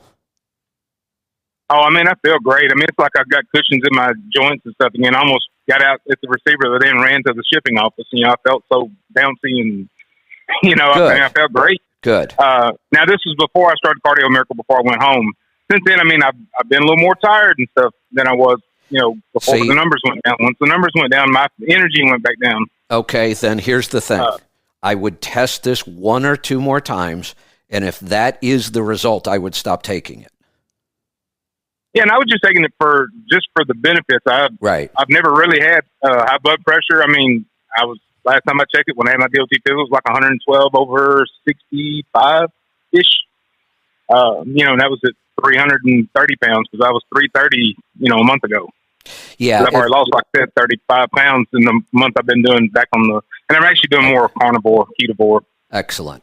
Yeah. If the way I approach this, if it changes the numbers, that'll get my attention. Then I'm going to test it a couple times. If all it does is change the numbers the way you just described, I wouldn't even worry about it. That's why I ask, but how are you feeling? And if you start feeling like I don't have as much energy, I don't have as much, then I would stop. But of course, my sleep schedule got a little messed up with some of the loads I had to, deliver, odd times of the night. So that was part of it too, I'm sure. But I was wondering too, maybe if fat adaptation was maybe a part of some of the reason the glucose might have went up because, now I'm starting to use the ketones better than the fat. And so it's like, okay, we're still producing a little bit too much glucose, so maybe it would adjust itself. I mean, because it's not going sky high, it's like 108, 110. Right. Yeah, that's why I've ever been. I'm not really worried about the numbers. I see those kind of numbers when I eat real low carb all the time, but I do put more emphasis on how you feel. If we start doing something different and it makes us feel worse instead of better, I'll test it back and forth to make sure. But then at some point I'm going to say, I'm just not going to do this. Right. Yeah, my doctor's always like, what's the opposite of TOFI? Thin outside, fat inside. I'm kind of the opposite, fat outside. But she said she would put my numbers up against anybody's, blood pressure, resting heart rate, like 58. Excellent. She goes, Other than your weight, she goes, you could go out and run. Matter of fact, they thought I had a heart attack a couple years ago. I was having palpitations. My heart would just start racing, and then it would stop, for a couple of seconds and hit real hard. And so I went to the doctor, and she put me on the little mini, EKG, and says, "You've had a heart attack." So she sent me to a heart specialist, and he said, "You've had a heart attack." Put me on the treadmill and all that kind of good stuff. And he goes, "Yeah, you've had a heart attack." And did all this blood work, and had to go back a week later. He goes, "You haven't had a heart attack." He goes, "You got the healthiest heart I've ever seen." And this is after I'd been doing keto for a couple months. Right. The first time. And he says, "You got the healthiest heart I've ever seen." I mean, they did the echo, looked at everything, looked for blockages and everything. And I didn't let them do any catheterization or anything like that, just all external scans. Right. He said, "I got a question." He said, "Coffee or soda?" I said, "What do you mean?" He goes, "You drink one of those a whole bunch." I said, "Both." He goes, "Your magnesium is almost non-existent." Yeah. So got on some magnesium and never had a problem with it since. Excellent. But they were bound to tell me I had a heart attack from eating keto. Yeah. Now, I think you've got a good handle on this, so I would trust your own instincts and your own judgment. If you feel like, when you're on the Cardio Miracle, you don't feel as good as when you're off of it, then I wouldn't take it. And there could be lots of reasons for that. It's, there is still some bio-individuality. All right, looks like we got Greg back, so I'm going to move him to the top of the line here. Greg, welcome. Hey, and thanks for taking my call, Kevin. Not hanging up on me this time. Yeah, the first time I couldn't hear you. The second time I hung up on you. I think the third time's a charm. Exactly. First, I wanted to give you somewhat of an update. About a month and a half, 2 months ago, I had called you about a couple questions. My sister-in-law, who was doing that challenge and had was doing keto. I finally, after years, got her to try it. And, she, like I told you, she became a believer, and especially when she ended the challenge. And I think she had lost, in 90 days, I think it was 16% body fat. Wow. It was, and I can't remember what the pounds were, but yeah, she's ecstatic. I saw a picture of her yesterday, and I mean, it's just amazing. And she's definitely sold on it now. It took me years to get her there. Excellent. Well, good for you, because that's the one thing we all struggle with when we learn how effective this is and how much it can help people. We always want to share it, but it's the hardest thing to do. So congratulations. Yep. Well, especially, she had her, they've got a trainer, and he is so against keto and all that. And, so she had to kind of do it behind his back. And, so now she's ready for the aha moment to let him know. Awesome. But, I'll go ahead. No, that's awesome. I had go ahead. Oh, sorry. No, it was just I know I'd asked you. I think it was a couple of weeks ago, but I can't find the show it was on. So I did like you did over the weekend, and took out a couple of butts, and I'm gonna put them on the smoker today. What all did you say you normally put in whenever you can them?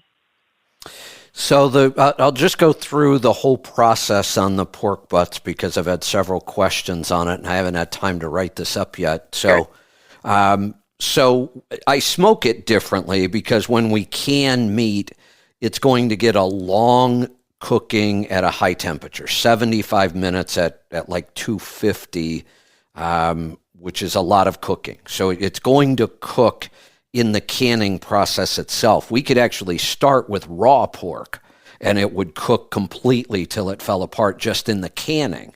So, normally I would smoke a pork butt for 8 or 10 hours, sometimes at a low temperature. I only put it on the smoker for 4. You can't get any more smoke flavor. 4 is about the maximum.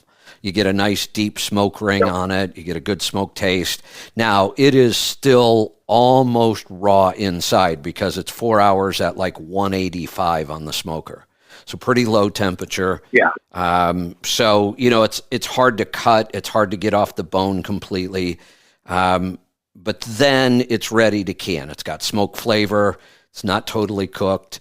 So in the bottom of the jar, I put raw onion and roasted hatch green chilies. That's it. That's what, and a little salt goes in every jar, because salt makes everything taste better. So, and then I top off. So the process, I mix the onions and the green chilies, so I can just put it in at one time. There's no reason not to mix them. So I mix those first. That goes in the bottom of the jar. Then I pack in as much meat as I possibly can. I use a wooden dowel and I pound it down into the jar. And bring it up to just below the bottom of the threads, and then I top it off with chicken bone broth. And that creates just... Oh, yeah, that's right. Yeah, that creates just an awesome flavor. And we also get the benefits of the bone broth every time we eat the meat now. And then that's it. A little pinch of salt. And I do... Now I actually do all the meat this way. I do turkey, I do pork, I do chicken. I do it all the same because it just tastes so darn good. Yep. And so let me ask you this. I don't know, because I know you use an electric smoke or a pellet smoker, right? Pellet smoker, yeah. Yeah. So, which I have one, but on big pieces of meat like that, I like more smoke flavor. Can you get too much? Because I was going to do it on my wood smoke, because I've got both a pellet smoker and a wood smoker. So I know, I get more smoke out of the wood. Yeah, so, and I've used just about every type of smoker there is. Real wood, which I love. It's just a lot of work. I love the pellet grill because it's just so darn easy and consistent. I have a Traeger Timberline, which has a super smoke setting on it. As long as your temperature is under 225 degrees, you can turn on super smoke. And I get just as much smoke out of that mode as I've ever gotten out of real wood. And to answer your question, really, not only do you not get too much smoke, it's actually hard to get enough. And I think what happens is when you pour in the broth and then you pressure cook it for that long, you actually lose some of the smoke flavor. So my goal is to try to get as much smoke on it as I possibly can. So if you want to try, wood, don't worry. I don't think you're going to get too much smoke. Okay. Yeah, I didn't know that. I had a Traeger years ago, and I didn't like it. It did not. Of course, it didn't have the super. I mean, it had the smoke setting, but not like a super smoke. And it was okay for ribs and all, not great. But and I switched to a Rectech, and it gives a lot better smoke. But I still, this one does not give off as much as I can on wood. When I put this on super smoke at 185, the smoke just rolls out of that thing. I guess they've come a long way. Of course, like I said, that one I probably got it 10 or 12 years ago. And, but when it comes time to replace mine, cause I use it a lot and it's good. It's still in good shape, but when the day comes, heck, I might have to look into something else. I've heard a lot of people love the Rectech. I don't think I've ever heard anything bad about them. People really love that one. I do. I love it. Yeah, over the years, I've been through a couple pellet smokers. I got a Green Mountain when they very first came out, and I just wore that thing out. I've had a couple little portables that have worn out. This Timberline is pretty heavy duty.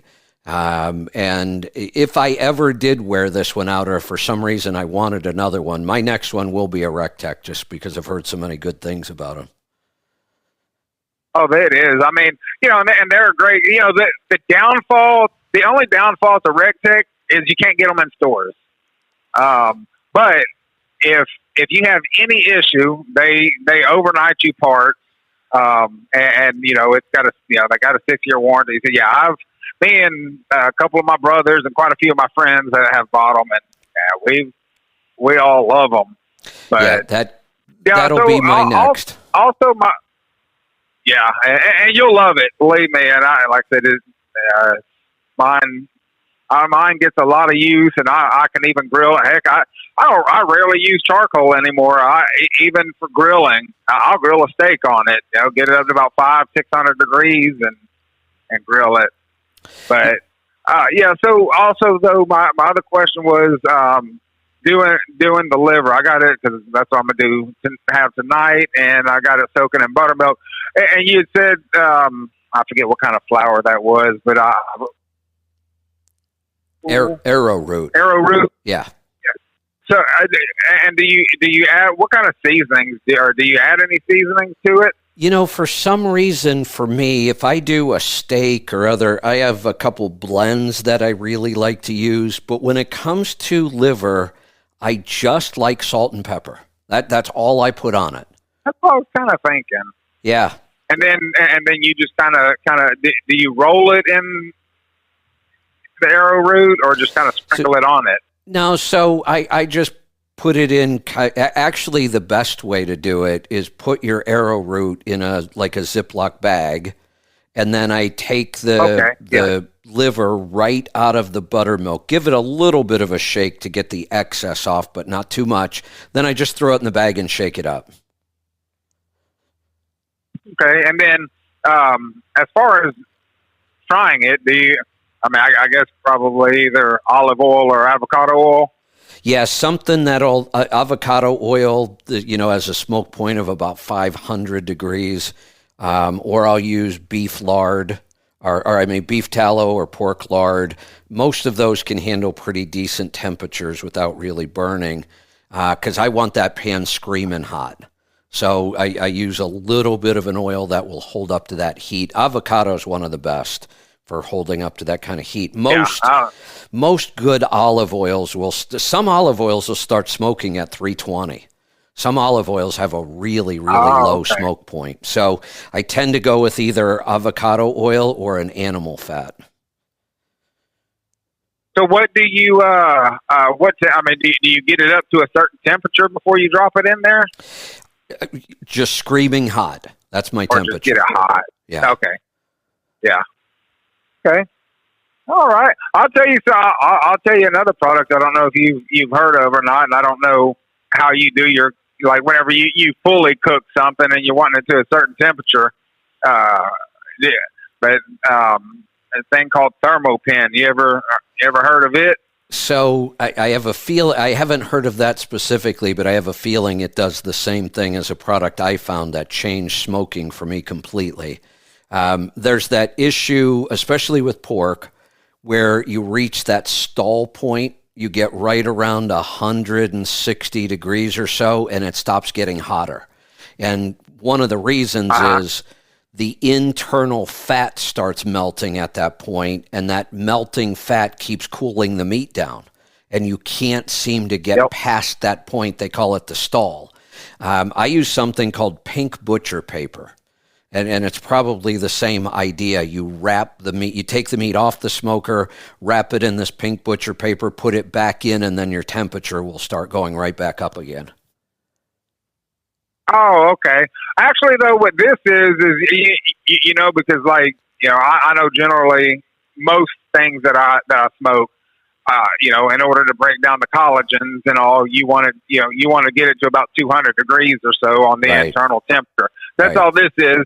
And it's super accurate because only the tip of it gives the temperature. Oh, so you can put a lighter to the middle of the probe. Yeah, and it's an instant one. It's not one that's like Bluetooth or whatever. But it makes it to where I can get the exact temperature of the meat and pull it off at the right time. Yeah, my Traeger does have the built-in probe, and it is Wi-Fi, which I absolutely love because I can sit inside, set an alarm on my phone, start reading a good book or working, and never even have to think about it. My alarm goes off when I want it to. I go out there, I play, and I'm not always opening it and closing it and playing around with it. So I put it on. The only time it gets opened is if I'm going to take it off and wrap it in the butcher paper. And honestly, I've gotten to the point now, and I know, hardcore smokers will probably shudder at this, but honestly, 3 or 4 hours is all the smoke you're going to get on something. My ribs. Well, no, you're absolutely right. Because I do a lot. I've for years, smoking, grilling, do it a lot. Yeah, you're right. That's a known fact to people who really know about that kind of stuff. Yeah. You're lucky. I don't even think it takes 4 hours to, most of the time 2 or 3 hours and 4 max is all it's going to take smoke. Yeah, so what I started doing now, I have really, really nice double ovens in my kitchen, really accurate, precise, because I love to cook. So now, once I get to that 3 hour smoke point and it's time to wrap it anyway, since I'm taking it off to wrap it, I don't even bother to go back onto the smoker. I just put it in my ovens inside. It's so much easier and it works better. I have thought about that before, but I just can't make myself do it. And it really doesn't make sense. You're right, because I do the same thing. I wrap mine in foil, but I can't make myself put it in the oven. And it would make more sense. It's cheaper than the pellets. Here's the difference, because I used to wrap mine in foil. Here's what's different about wrapping it in the pink butcher paper. The foil is moisture can't penetrate through the foil. So you actually end up steaming your meat a little bit, which makes it hard to get a really good bark on there. The pink butcher paper still breathes. So your temperature climbs like it's supposed to, but you get this beautiful bark that it's hard to get when you wrap it in foil. Wow. So you just get it's pink butcher paper? There are several products out there. I have one specific place that I used to use this guy's recipes all the time from online, and then he would always talk about this paper. He actually sells it. If you look up pink butcher paper, you'll find probably several products like this. Okay. I'm definitely going to look that up. Certain things I'm willing to try new. Not a whole lot when it comes to my cooking, but right. I would definitely give that a try. Give it a try. All right, man. I won't take up any more of your time. Yep, you'll be surprised. But also, I was the same way with you in the oven. I'm like, man, am I really going to put this in an oven?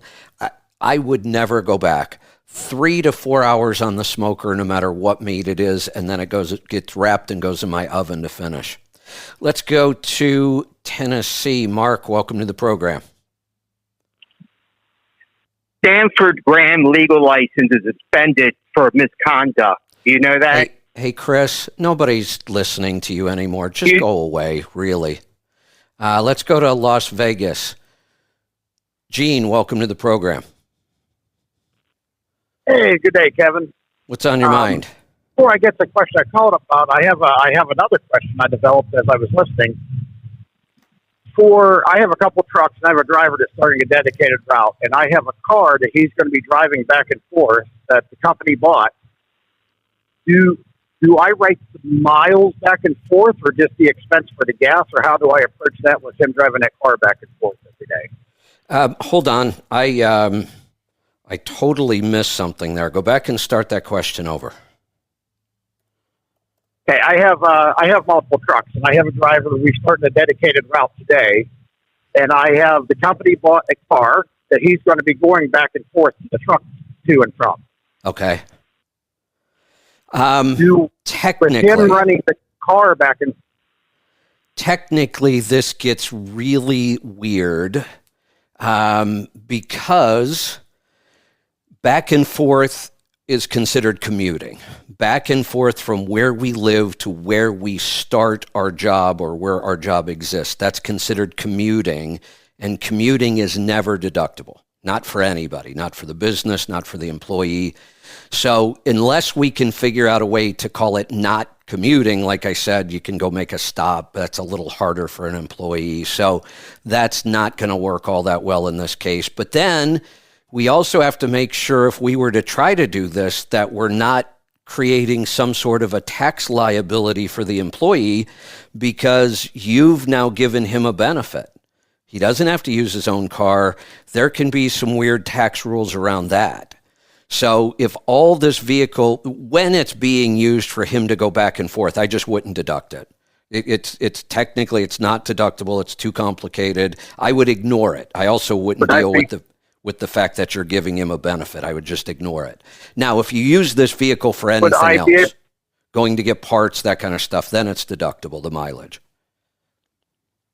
Right. Could I deduct the cost of the fuel back and forth? No, it doesn't matter which method. You just can't take any kind of a deduction when it's commuting miles. So if he transports parts back and forth to the Then to the truck. Then the mileage is deductible, yes. Okay, very good. Now on to my other question that confuses me a little bit. If the normal IFTA miles versus the mileage tax in Oregon. Okay. Is Oregon charges 24 cents per mile for every mile you drive? Is that correct? I don't know the number, but yes, it is a mileage tax, not a fuel tax in Oregon. That is correct.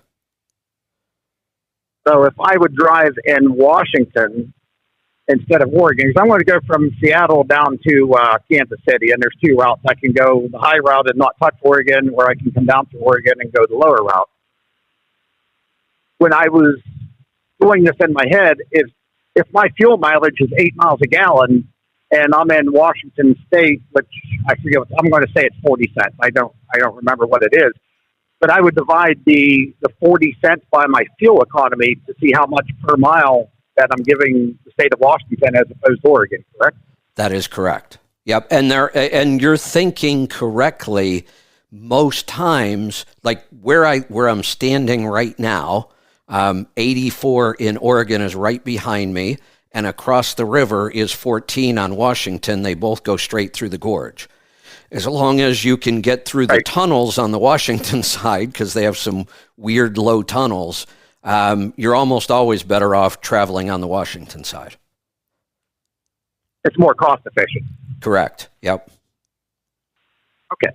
That's what I thought I had it right, but I just needed verification that my logic was going incorrectly. Nope, your logic is correct.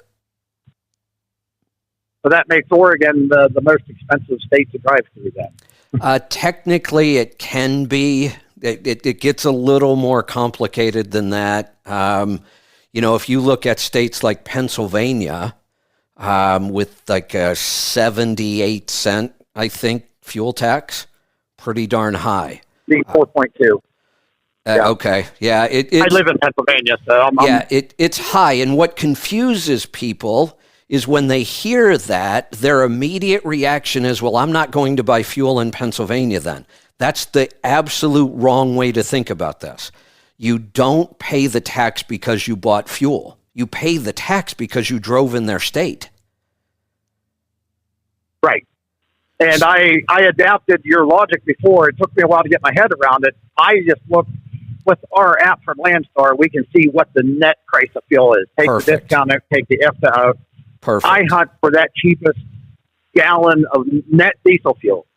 That is the only correct. Now, many times you've heard me say you can't really change your fuel tax amount. It has nothing to do with where you buy, it's where you drive. And there are very few times where you could take a different route that would make sense. Usually, no, you can't avoid an entire state usually. If you have to drive through it, you have to drive through it.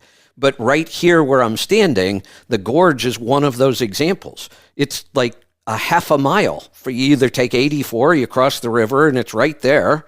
And like I said, as long as you can make it through the tunnels, this is one of those times where you could make the choice, and you can actually save yourself some money. Right. That's why I just wanted to make sure, because I was looking the northern route to go over and through South Dakota and come down to Kansas City, or to take the lower route. I was going to run the higher route. I just did that on the way home. The absolute shortest route for me from, say, I left Pittsburgh Power and came home, is 80. Just 80 the whole way, and then you come up through Utah and Idaho. But I hate that route. I've done it so many times. I really don't enjoy it. It adds about an hour and a half for me to go 90 instead. It doesn't really matter much when I jump up to 90. You can do it right in Chicago. You can do it in Kansas City. There's a couple places. Well, not from, that would be from 70 up. But on this last trip home, I was just so tired of taking that shorter route that I chose to take that. And then you do come down through the Tri-Cities and back into Oregon, but you spend quite a bit of time in Washington. Right. That's why I was also taking in consideration how much climbs do you have? Where's your best fuel economy going to be on the highway? Right. Right. There's a couple hills coming in through Wyoming, going down through. I haven't been in Montana a whole lot, but I'm thinking it's more flat land, open running, less climbs. A lot of 90 through Montana's fairly level. You do have some long, gradual climbs, and then at the very end, just before you get into Idaho and then into Idaho and all the way through Idaho, you've got a couple pretty hard pulls through there. Right. But then again, I don't know personally until I do it myself. I mean, it's just, and where do I get my economy at? And also to touch back on to the reference Pittsburgh Power, I had that, one of my other trucks has that Series 60 that had the burping issue going on. Yeah.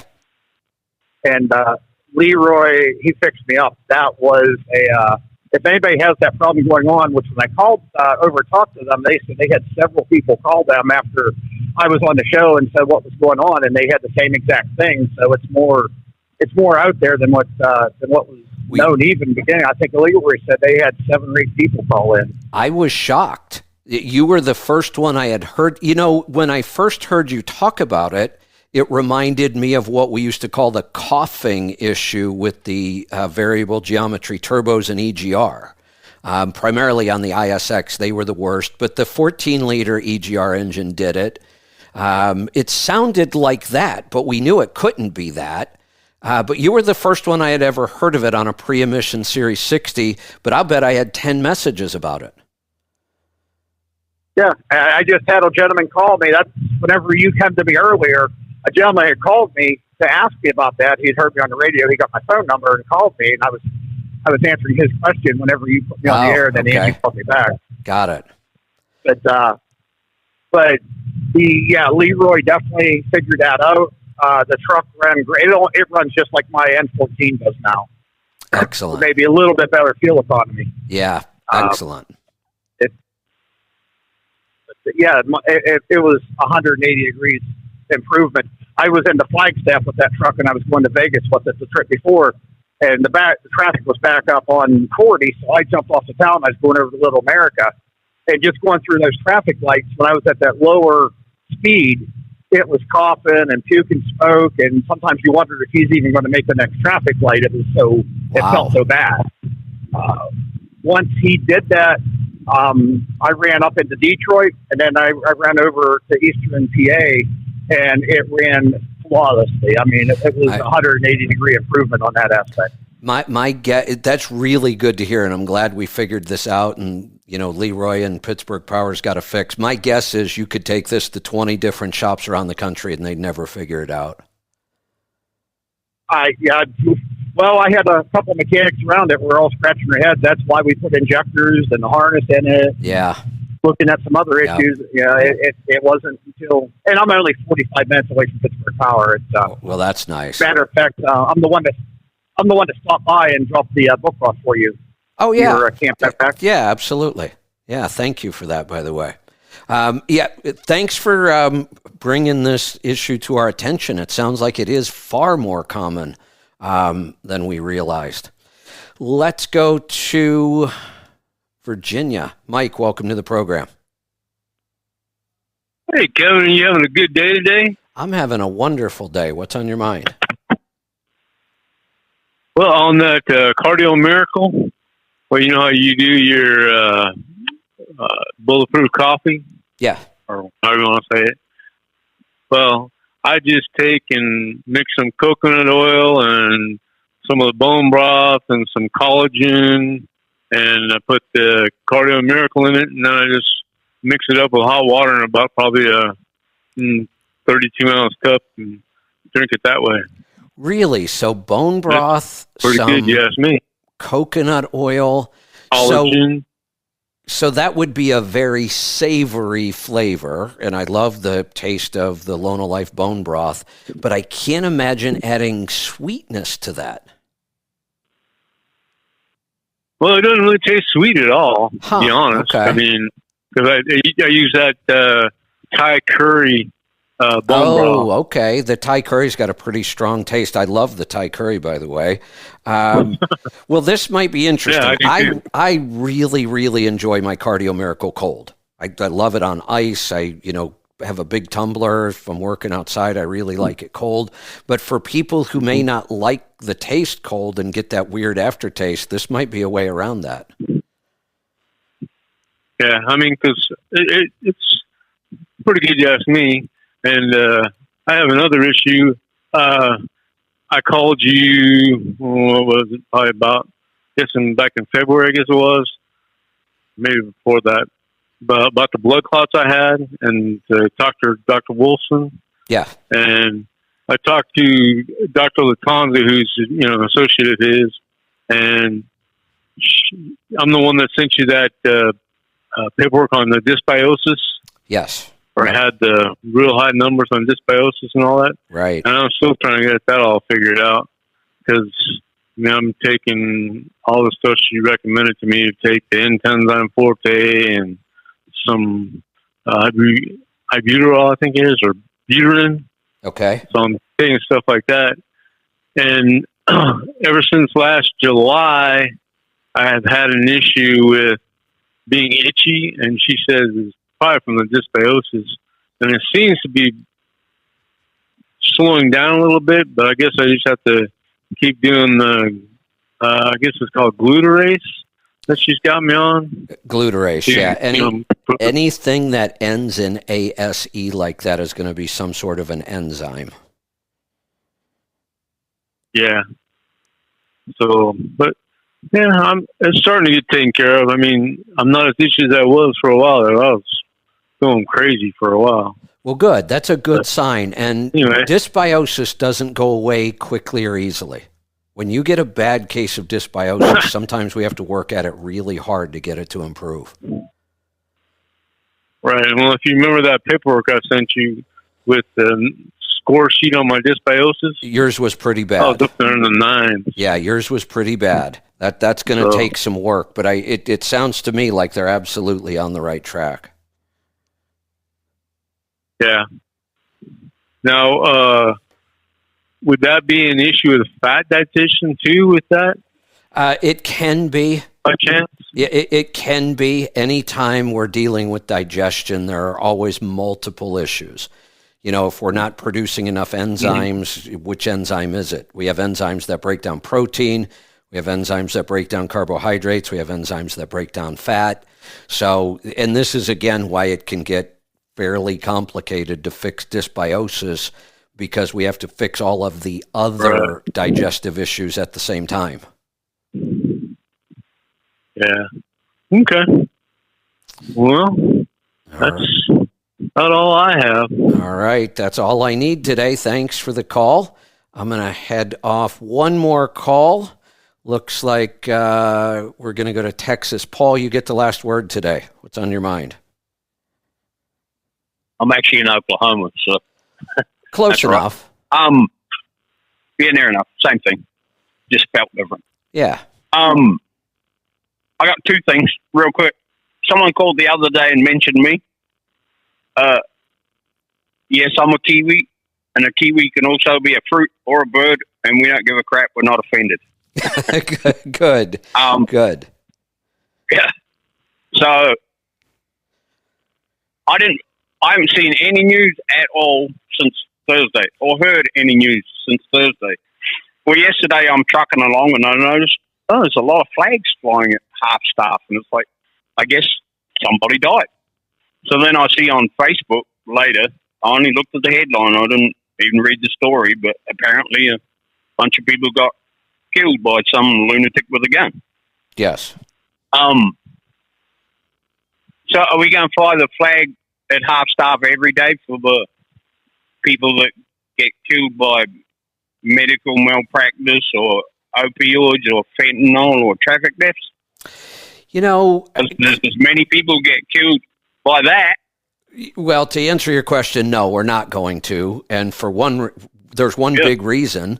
It would lose all its meaning, because we would have to fly it at half staff every single day. Not to say we shouldn't, but it would lose its meaning when you do something every day. Then what's the real meaning behind it? Why we choose the new normal. Why we choose this particular incident, which You can add up Because it was a gun crime, I all suppose, of the mass shootings that happen, and they don't even come close to the things that happen every single day. All the people we kill on highways every day, all the people that fentanyl kills every day now is just tragic. But we mostly ignore those. See, this kind of stuff, one, it's very sensational for headlines, so you sell, more advertising and people watch the news more when something like this happens. So news, they, I don't want to be too morbid and say they love this kind of stuff, but in reality, they kind of do. And that same old stuff that happens every day, that's just not very exciting news, I guess. Yeah. Well, my sister, she always used to say, news, that stands for negative events we sensationalize. And I tend to agree with you. That's actually what news stands for. That's actually brilliant. That really is, because that is exactly right. It's not that it's the most important thing that happened. It's just what we decide to sensationalize and now politicize. So get ready for we're going to come and take your guns again, because that's really what this always leads to. Yeah. So I guess I'll send them to the Ukrainians. Yeah, Maybe. well, if they would just look at one statistic in multiple cities around the country right now, we know that crime is going through the roof. But if you look at what's happening, we are taking more and more guns off the street, which is what they said was causing the crime. And yet the more guns we take off the street, the higher the crime goes, because what we're not taking off the street are people. It's the illegal. And the illegal gun. We're letting the people who commit the crimes go out with no cash bail. They're free. We let them out of jail. So just look at the statistics. We take a bunch of guns off the street, crime doesn't go down. We stop taking criminals off the street and crime goes up.